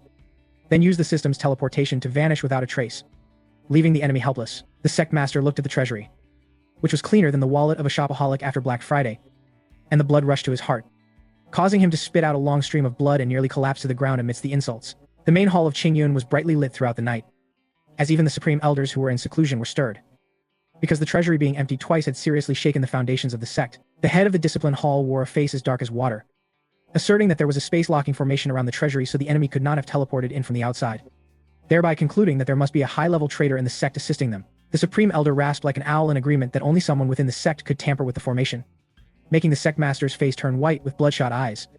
He immediately ordered the entire sect to be locked down, and commanded that all storage bags of disciples and elders be checked, promising that anyone acting abnormally would be killed without mercy. In the corner of the hall, Fan Tam, the Atam clone, had just received news and rushed over with a look of astonishment and outrage, acting as if it were real, while silently bowing his head to hide in smug smile, because the male protagonist's plan to muddy the waters had succeeded perfectly. Meanwhile, inside the Heavenly Court's small heaven world, Chenbai was experiencing the feeling of a lottery winner as he looked at the pile of loot, which made even a stoic like him breathe heavily. AER held the ledger and reported that the total harvest amounted to 500,000 medium-grade spirit stones, equivalent to 50 million low-grade spirit stones, a number enough to turn our protagonist from a penny pincher into a billionaire overnight. The pile of colorful ores and herbs like black iron essence, purple gold, and centennial vermilion fruit piled to the side was also enough for the gang's refiners and alchemists to practice for the next half year without worrying about a lack of materials. Chenbai waved his hand to bring the jade box from the secret chamber into his palm, and as he opened the seal, an ancient and desolate aura surged forth, revealing a green fragment the size of a palm containing a faint trace of primordial immortal energy. The system immediately announced the discovery of an immortal fragment, and the male protagonist did not hesitate to choose to absorb it immediately, causing the fragment to turn into a stream of light that dove straight into his forehead. With a loud boom, the entire small world shook violently. The dull gray sky suddenly cracked open, allowing a stream of purple energy to descend from above and fuse with the earth, causing the world's borders to expand wildly and the concentration of spiritual energy to soar fivefold compared to the outside. The most stunning transformation appeared on the system board when the interface distorted and condensed into a little girl of about 7 or 8 years old, with exquisite features, 2 pigtails sticking up, wearing a black gothic dress and sporting small devil wings on her back. As soon as she appeared, she floated with hands on her hips, looking around with disdain and criticizing her host for looking poor, which made Chenbai realize in shock that this was the system spirit. The girl rolled her eyes, claiming to be queen or little demoness, then landed on the pile of medium-grade spirit stones, casually picking one up to crunch on like candy, and pouting that this snack was too poor quality and hurt her teeth. The corner of the male protagonist's eye twitched at this extravagant sight, and when he asked if she appeared because of the immortal fragment, he was mocked by the little demoness, who said that trash wasn't worthy, and she appeared because he had been too poor previously to provide enough energy for the system to operate. After speaking, she flicked her wrist, causing the balance of 50 million low-grade spirit stones on the system board to plummet unstoppably to 40 million, then 30 million. Just like an account visited by a hacker, Chenbai started and rushed over to protect his hard-earned money, but was scolded by the little demoness for being short-sighted, as she explained that upgrading the small world, increasing spiritual energy, and tempering the foundations for the clones all required a massive amount of funding. She licked the spirit stone crumbs off her fingertips, asserting that without her coordination, he would be nothing more than a contractor leading a bunch of thugs to commit robbery, rather than unlocking the truly powerful functions of the system. When she finished, the assets stood at 5 million, making 9/10 of his wealth evaporate overnight and causing the protagonist heart-wrenching pain as he fell into a situation where expenses exceeded income. He sat on the ground, looking at his clones, dancing with joy because of the increased spiritual energy, wanting to cry but being unable to, blaming himself for raising a pack of money-hungry monsters plus an extravagant ancestor. The little demoness flew over to pat his shoulder, comforting him with the idea that the old must go for the new to come, saying that this money wouldn't even be enough for an immortal to pick their teeth after ascending. Then suddenly she smiled slyly and revealed an interesting secret she had just scanned from Atam's location. She said that in an abandoned well in the Qingyun sect's outer gate, a strand of extremely pure demonic energy belonging to a demon realm spy was hidden, which made Chenbai's eyes contract as he sat up alertly. The little demoness laughed and suggested that if he caught this guy, the whole team would have the opportunity to go to the demon realm, a place rumored to be full of fools and money, making it easy to do business. Looking at the lowly who had just called him poor and now had a plan ready for the next heist like a professional accomplice, our protagonist suddenly felt that this system spirit suited his tastes perfectly, and he stood up, dusting off his clothes with eyes once again blazing with the excitement of a new plan to flip the tables. The fighting spirit of our male protagonist flared up intensely once again when he realized that the money he had earned was not enough to spend. So the best solution was to rob the demonic path. Since eating black had long been his specialty, Chenbai immediately summoned Atam in his consciousness, praised his subordinate's top-tier acting skills in front of the discipline hall, and ordered him to go to the abandoned well area in the outer sect to drag out that demon clan rat to prepare for expanding their business operations into a new market. The outer sect of the Qingyun sect had a long abandoned chore area with piles of dry leaves beside it dried up, well overgrown with weeds taller than half a person, creating a perfect backdrop for a kidnapping. Atam carried a tattered lantern, pretended to patrol, and stood by the well's mouth to loudly tease the person at the bottom that the smell on him was even thicker than stones in a cesspit, threatening to urinate inside if the opponent did not show their face. The moment the vulgar provocation ended, a shadow immediately leaped from the bottom of the well with speed as fast as a Fast and Furious movie, holding a bone spike white as a bone to stab directly at Atam's throat with the bloodthirsty, murderous aura of a demonic cultivator. But this spy had made a big mistake by messing with our MC's people. Atam did not even bother to dodge, only rolling his eyes to make the space distort, immediately calling for 10 burly men to appear and pounce down to control the target. The scenario unfolded without any surprises, just like 10 adults working together to pin down a chick, causing the demon clan spy, who had a cultivation at the late stage of Foundation establishment, to be pressed tightly to the ground in a big shape, while the bone spike in his hand shattered into pieces. Chenbai stepped out from the shadows behind Atam, calmly twirling 2 walnuts in his hand, looking closely at the prisoner with pale green skin and strange black scales on his forehead, then crushing one of his fingers to force a confession without going through any cumbersome procedures. Seeing the clone, Ling Not, step up to channel a gloomy green light in preparation to use a soul-searching technique to turn him into a fool, the demon clan member, who had been tight-lipped, immediately went soft and tearfully confessed everything due to his meaningless fear of death. An incense stick later, the male protagonist stood up with a serious face upon learning that the demon realm had officially declared war on the Heaven Martial continent, and the sealed rift in the southern region, located at the bottom of the soul-falling abyss 800 miles from the sect, was about to be opened by them to turn this place into a soft persimmon to be squeezed. Our MC twirled the 2 walnuts and ordered the prisoner to be taken into the small heaven world to be used as a tool for meat grinding, then winked at Atam to prepare for the next performance of slapping faces. Half an hour later, in the main hall of the Qingyun sect's main peak, the sect master had not yet recovered from the shock of having his warehouse emptied like on Black Friday when he was jolted out of his chair by Atam's news that the demon clan was about to descend, even though the discipline hall master shouted that it was absurd to hide his trembling. An intersect disciple immediately rolled into the main hall to report that the Guardian formation had just caught an intruder who had committed suicide, leaving behind a sky-high demonic aura that plunged the entire hall into dead silence. The elders looked at each other with faces as pale as paper, clearly understanding that a 9th-grade sect without a nascent soul expert like them would be swept clean by the demon realm army like an overdrawn credit card. Panic spread like a plague among the cultivators who were usually high and mighty, acting unscrupulously. But now, in the face of adversity, they had no spirit left, knowing only how to laugh miserably and wait for the impending genocide. Just as the desperate atmosphere reached its peak and suppressed the audience, a decrepit but powerful nascent soul stage aura suddenly erupted from the back mountain, helping to stabilize the hearts of those on the verge of collapse. The Qingyun ancestor, an old monster who had lived for more than 800 years, appeared like a deity, snorted coldly to scold the useless descendants for losing their composure before even seeing the demon clan, and at the same time offered words of praise for Atam's bravery. He immediately ordered the opening of the sect-protecting formation and summoned the disciples back to fight, helping the atmosphere calm down slightly under everyone's reverence. However, in the corner of the room, Atam bowed his head respectfully, but inside he was frantically mocking this early-stage nascent soul ancestor, who was not enough to fill the gaps in the teeth of the male protagonist's army, though having this morale boost to prolong the time as cannon fodder was not bad at all. Meanwhile, in the Heavenly Court's small heaven world, the storms outside did not affect the liveliness of Chenbai and the system spirit, little demoness, who was floating and crunching on a demonic crystal like she was eating delicious candy. The little girl planned to use their trick against them, taking advantage of the rift opening event to use demon blood to create a demon clan clone for the male protagonist with royal blood, helping him set foot in the demon realm as a genuine second-generation demon to scrape up all the demon stones and resources there. Hearing about this lucrative black-eating black mission, the male protagonist's eyes lit up with excitement. But the little demoness set a condition that the clone crossing the border through the spatial gale must reach perfect golden core stage with an extremely deep foundation, declaring that money was no problem after having just looted the Qingyun sect treasury clean.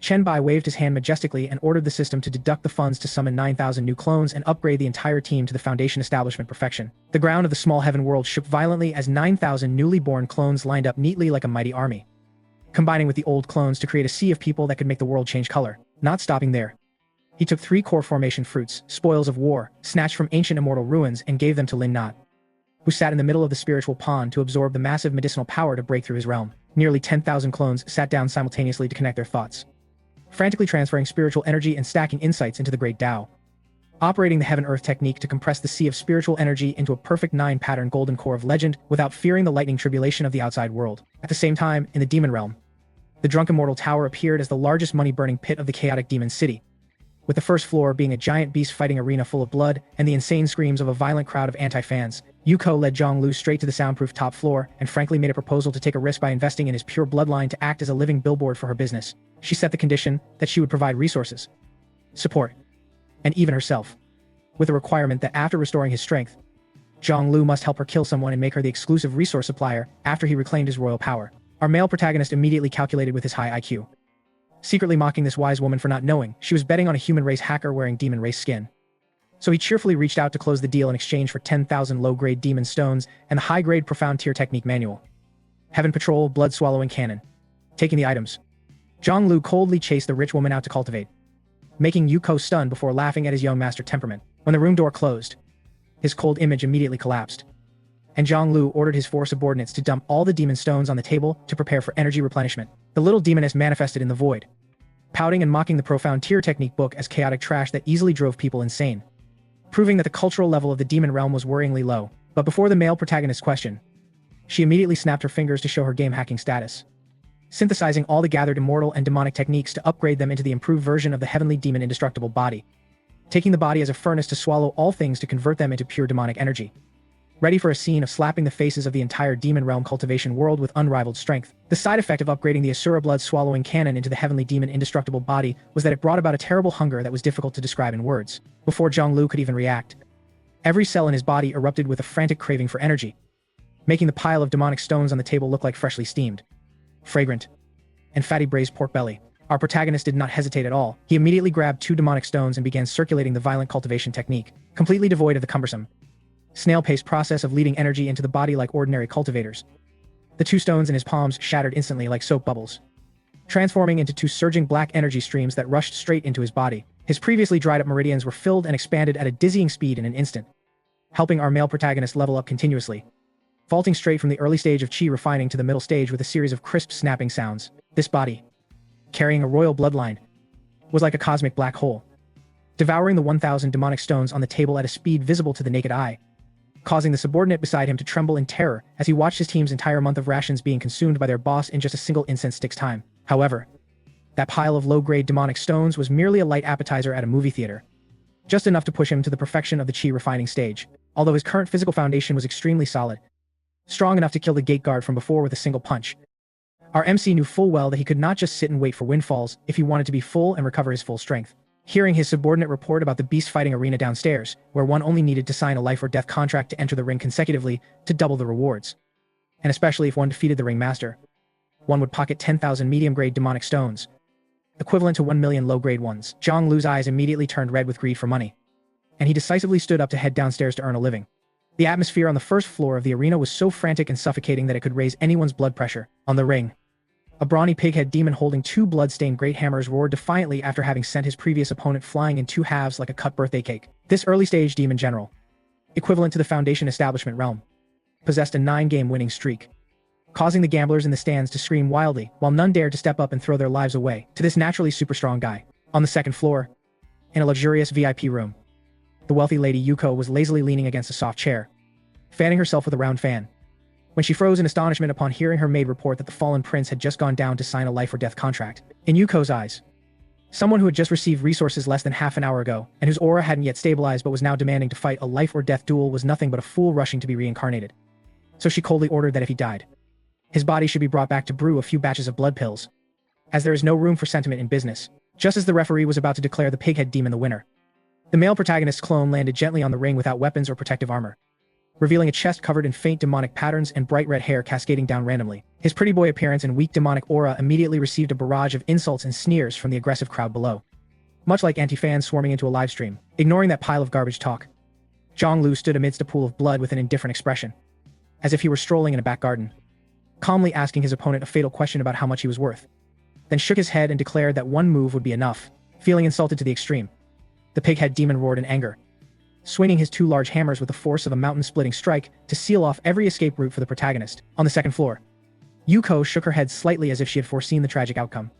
But just as the blade of the hammer was 3 inches from the top of Zhonglu's head, he demonstrated to the entire arena what high IQ savage logic was all about, without using any demonic energy, and relying solely on pure physical strength. Our male protagonist vanished from his spot at a speed faster than a supercar, making time seem to stand still. While the pighead demon was still holding his hammer-swinging pose, Zhonglu had appeared behind him long ago, his bloody fingertips having just punched a hole through the heart of the muscular man's steel-like back. The giant body of the pighead demon crashed down thunderously, kicking up dust in the deathly silence of the entire arena, turning those who had just mocked him into choked ducks, unable to make a sound in the face of this high-level cross-realm instant kill. Zhonglu wiped the blood off his hands, coldly rubbed his growling stomach, and ordered the referee to call the ringmaster out because he was very hungry, causing Yuko on the second floor to stop her fan completely and look at the protagonist for the first time with eyes as excited as if she had just found a gold mine yielding staggering profits. However, fighting in the ring to pick up a few loose demonic stones, one by one for the bottomless stomach of the heavenly demon indestructible body was obviously too slow, causing Chen-bai to complain to the system spirit little demoness in his consciousness. The system spirit immediately appeared sitting cross-legged, bluntly criticizing that there was no future in working for others, and that the only way to get rich quickly was the path of VIP top-ups. The little girl devised a plan to use the system's massive reserve of food to directly synchronize the demon clone's strength straight to the perfection of the golden core stage, even though the energy conversion across worlds would cause the account balance to plummet as quickly as an ex-lover changing their heart. Realizing that Zhonglu was a key strategic chess piece for all future layouts in the demon realm, our protagonist decisively gritted his teeth and confirmed the order, commanding his entire fortune to be poured into the upgrade. As soon as the order was issued, a stream of the purest primordial energy, once converted by the system, flooded Zhonglu's body like a great flood, crushing the demon soldier and foundation establishment bottlenecks as easily as tearing up paper. Before the eyes of the entire demon clan, the aura on Zhonglu suddenly erupted, and pitch-black demonic energy shot straight into the sky, forming a great demon god's phantom, pushing his cultivation from demon general straight to the perfection of the golden core stage in just 10 short breaths. This terrifying pressure swept across the entire arena, forcing all demons below the golden core stage to kneel on the ground, trembling like they had encountered a traffic cop. Even Yuko in the VIP room had to jump up in horror as the fan in her hand was crushed by invisible airwaves. Seeing that the protagonist was a loser the second before and a great golden core master the next, Yuko was completely bewildered, unable to understand if he was hacking the game or hiding his true ability. While Zhonglu just glanced at her coldly with a warning before receiving orders to find a way to collect demon Dao techniques at any cost. After withdrawing his consciousness back to the heavenly court's small world, Chen-bai opened his eyes and sighed with satisfaction. But when he asked the little demoness how to accelerate his own breakthrough, he was met with a cold bucket of water dumped straight in his face. The lowly spirit bluntly exposed the fact that the male protagonist's spiritual roots were terrible, stating that without the system carrying him, he should never dream of reaching the golden core stage in this lifetime, while simultaneously offering the only solution using heaven-defying treasures and piles of money to smash through the bottleneck. Because if there is enough money, even glass must break.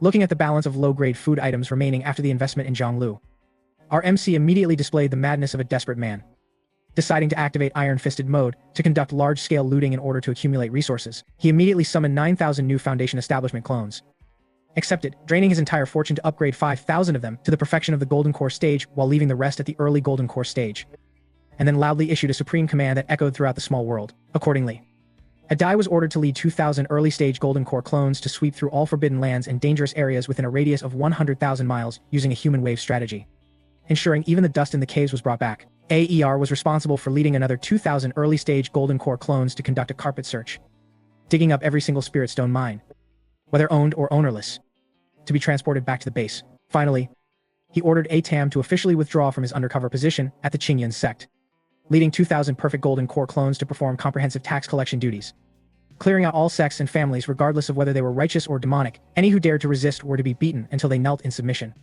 turning the entire continent into a massive resource extraction site, serving as the foundation for the Heavenly Court. Memories flooded in like a tsunami, causing Chenbai's entire small world to shake violently, signaling a season of leaks about to descend upon the heads of the southern region's cultivators. They could never have imagined in their wildest dreams that not long after the previous sweep, a second natural disaster named the Heaven Exploding Gang was about to descend, in the exact style of neighbors hoarding food while our male protagonist hoards the neighbors themselves.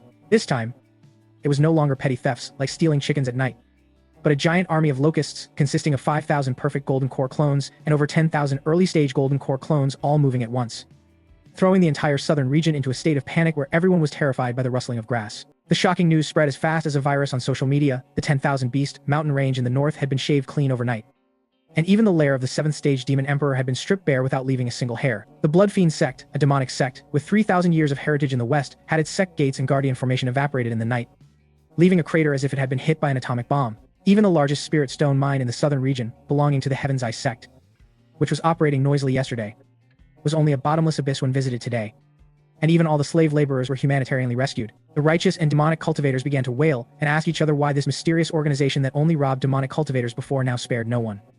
But they were immediately slapped in the face by the concept called tax collection of our MC. Any sect visited by the tax collection team yesterday would find its treasury cleaned out like on Black Friday, but the personnel would be safe and sound, and the leader would even politely leave behind a receipt stamped with the bright red seal of the Heaven Court Tax Bureau, Southern Region Branch. Before this, absolute strength in numbers, all mountain protecting formations or immortal arrays of trembling families became a laughingstock, because just over 1,000 Golden Core experts surrounding and bombarding them for half an hour would cause everything to shatter like cookies. While the entire southern region was plunged into weeping and wailing, Chenbai lay back comfortably in the Heavenly Court Palace, watching the balance on the system interface soar continuously and grinning until he almost dislocated his jaw. Half a month later, when the final tax collection team returned carrying piles of resources stacked like several large mountains, our male protagonist, filled with heroic spirit, waved his hand and ordered the system spirit to upgrade his spiritual roots to the highest level. However, the smile on his lips immediately froze when the little demoness announced that the cost for this rebirth and bone-changing process, besides the piles of 5-element heaven-defying treasures, would also lightly nibble away 50 million low-grade spirit stones from him. Our MC jumped off his chair and screamed in frustration, scolding her for not just robbing him directly to save time. But this black-hearted profiteer had already successfully clicked the confirm order button. In the very next second, Chenbai felt his body being thrown straight into a giant furnace, with extreme pain radiating through every limb and bone as every meridian, every segment of bone, and every drop of blood was forcibly crushed and recreated from scratch. 5 streams of 5-element divine light red, blue, yellow, white, and black erupted from within his body, rushing straight to the heavens and dyeing the entire sky of the small world into a sea of fantastic colors like a Hollywood movie. When the pain dissipated, our male protagonist was reborn with skin as clear as premium jade, and the spiritual energy of heaven and earth automatically rushed into his body like swallows returning to their nests without the need for any cultivation technique to guide it. Although he was deeply pained as he pointed his finger at the little demoness's face, scolding her for the loss of 50 million spirit stones earned through blood and sweat, he had to begrudgingly admit that you get what you pay for, now that he officially possessed the heavenly grade 5-element spiritual roots, the basic standard of a true powerhouse. Just as the male protagonist was clutching his chest and crying over his evaporated wallet, the sky of the small world was suddenly covered by a vast sea of death energy, extending 30,000 miles from the east, carrying an ancient will that forced all clones to stop and look up. The little demoness rarely turned serious as she announced that this was the manifestation of the heavenly Tao's fortune, signaling that the southern region had just produced a child of destiny, a type of protagonist with the era's aura, who cultivates as if hacking and has opportunities fall right into their lap in preparation for the immortal demon Great War. She suggested that Chenbai immediately go and capture this person alive to take as a disciple, so he could both leech off his fortune and receive a massive amount of heavenly Tao merit after he pacified the demon realm. Hearing this, the male protagonist's eyes lit up like he had just seen a walking merit ATM, and he immediately ordered all clones to divide into teams of 3, conducting a carpet search of the entire southern region for the identifying characteristic of being born with heaven and earth anomalies. The appearance of the Heaven Exploding Gang's locust army sweeping everywhere caused the entire southern region to be traumatized once again, but with their numerical advantage.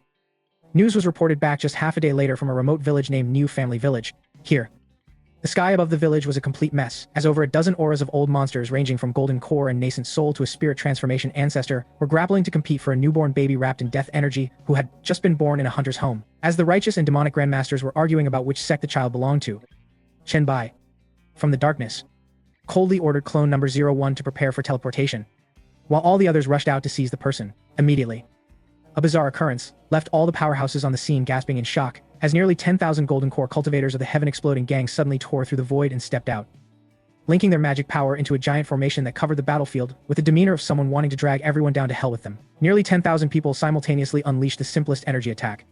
Yet its power was enough to tear apart the magic hand of the spirit, transformation, old monster, and force back all 10+ powerhouses, causing their blood to surge. Taking advantage of the chaos, clone number 01 appeared, snatched the baby along with the bewildered hunter couple, and disappeared in the blink of an eye using the system teleportation. Discovering the child had been snatched, the nascent soul and spirit transformation experts flew into a rage, pouring their fury onto the nearly 10,000 clones left behind, crushing them all into a rain of blood that filled the sky. Although they annihilated an army of 10,000, that scene left everyone present stunned in terror, unable to comprehend what kind of inhumane force would dare to treat nearly 10,000 golden core cultivators like disposable tissues. 3 days later in the Heavenly Court's small world, Atam's soul condensed and revived, then hurriedly reported that all righteous and demonic sects in the southern region were seething with rage. Having jointly established the Demon Extermination Alliance and sworn to dig 3 feet into the ground to find the heaven-exploding gang to settle the score, our MC glanced at the Merit ATM, crying pitifully beside him, then waved his hand to order all clones to temporarily lock the doors, stay hidden in the small world, and continued deducing cultivation techniques while developing silently. Seeing that the male protagonist had already possessed the child of destiny of the immortal path, the little demoness proposed that a corresponding demon star was also about to appear on the demonic side, if he could find and kill this demon star before he matured. The heavenly Tao of the immortal path would reward him extremely generously. Finding this deal too lucrative, Chen Bai immediately ordered Zhang Lu and the demon realm through their consciousness connection to find a way to collect as much high-level demon clan blood as possible. In the demon realm, Zhang Lu utilized his peak golden core strength along with the connections of the wealthy Lady Yuko to collect several barrels of pure blood from royal branches in just a few short days. Receiving that amount of blood, our male protagonist did not hesitate to continue topping up money into the system to exchange for 5,000 demon clan clones, all synchronized to the peak golden core realm, wiping out his accumulated account balance. When the 5,000 demon clan clones with aggressive auras appeared, Chen Bai directly teleported them near Zhang Lu's location, then split them up and scattered them everywhere with 2 supreme missions raiding to gather resources in the demon realm, and searching to find that demon star machine in preparation for the next face-slapping scene. The news of Zhang Lu returning to the Blood Demon clan was as calm as a lake without a single ripple, because in the eyes of the local nobles, a branch bloodline wandering outside, no matter how pure, was just like a Tesla running on a weak battery if it lacked currency and influence. He himself was very happy to enjoy this tranquility, deciding not to participate in the complex power struggle dramas like those in palace intrigue films. Every day, our male protagonist just sat stubbornly in the small courtyard assigned to him, calmly flipping through a large number of top-tier immortal and demonic classics copied from the library pavilion, then synchronized all the data to the Heavenly Court's small world to serve as nutrients for perfecting the cultivation technique for his main body. Until one day, a guard wearing ornate demon armor came to knock on the courtyard door and announced that the clan leader had summoned him, forcing Zhang Lu to put down the jade slip to go to a magnificent grand hall built from the skulls of giant beasts. On the throne at this moment sat a middle-aged demon with an unfathomable aura, who was the leader of the Blood Demon clan, a true demon venerable at the spirit-severing realm with a credit card of supreme power. He looked at the person below with appreciative eyes, praising his bloodline as the leader of the current generation, but did not forget to threaten him that in the demon realm, strength is what helps you swipe your card successfully, not an empty title. The clan leader suddenly stood up, released a terrifying pressure covering the entire hall, and announced that the demon god had issued a decree regarding the fact that the immortal demon war was about to break out like a Black Friday sweep, requiring all clan members from the Golden Core stage and above to be ready for battle, while also reminding Zhang Lu to quickly improve his strength to avoid disgracing the bloodline he carried. Zhang Lu maintained his calm demeanor as he replied and turned to leave the grand hall. But in the heart of our MC, he silently lamented that if the main body on the other side hadn't even finished deducing the technique, where would he get the resources to upgrade his strength? A few months later, a clone hiding deep in the demon realm sent a secret letter reporting that he had discovered the location of the demon star, the protagonist of the villain faction who had just been taken as a personal disciple by a demon emperor. Looking at the entourage, including a spirit-severing demon lord and 4 nascent soul demon commanders accompanying the guy like a US president's motorcade, Chen Bai only ordered the clone to continue following silently and absolutely not to startle the target. Our male protagonist turned to urge the system, causing the little demoness to almost go crazy pulling her hair, begging him to top up many more martial arts and high-level cultivation techniques to finish the final lines of code. A cruelty flashed in Chen Bai's eyes just like a veteran hunter, and he immediately issued an order for all Golden Core clones in the demon realm to terminate stealth mode and officially activate large-scale sweeping status. This army began attacking towns and individual demonic cultivators at a speed faster than a Fast and Furious movie, turning the entire demon realm into a chaotic battlefield. These mysterious Golden Core demonic cultivators were as aggressive as hungry wolves. They didn't need land or care for rare resources, but only focused on cleaning out treasuries to seize all top-tier techniques and demonic cultivation manuals before evaporating as if they had never existed. Finally, after half a year of accumulating through blood and fire, the system sounded a crisp notification that the Heaven-Earth technique and Heavenly Demon indestructible body had been successfully deduced to the late nascent soul stage. Chen Bai's spirit immediately lifted. He called the little demoness to teleport clone number 01. Lumnhot. and also ordered more than 15,000 golden core clones in the small world to stop all work to exert all their efforts to support their big boss in condensing a perfect nascent soul. All clones simultaneously sat cross-legged, transmitting all their insights and spiritual energy through an invisible network into the body of Lamnot, who was sitting in the middle of the spiritual spring, thanks to the fact that the main body had upgraded to heavenly grade spiritual roots earlier. All clones enjoyed a bit of VIP pro aura, helping Lamnot's foundation now become far more powerful than any genius in the world. Just like a bank account with infinite money, not even 3 sticks of incense later. A crisp crack sound echoed in his dantian. The golden core shattered to reveal a transparent little person exactly like him, marking the successful birth of the nascent soul. At this very moment, the little demoness suddenly screamed, requesting him not to stop. Because with the 5-element heavenly grade spiritual roots, the male protagonist could completely play big by condensing a 5-element nascent soul. Chenbai was momentarily stunned.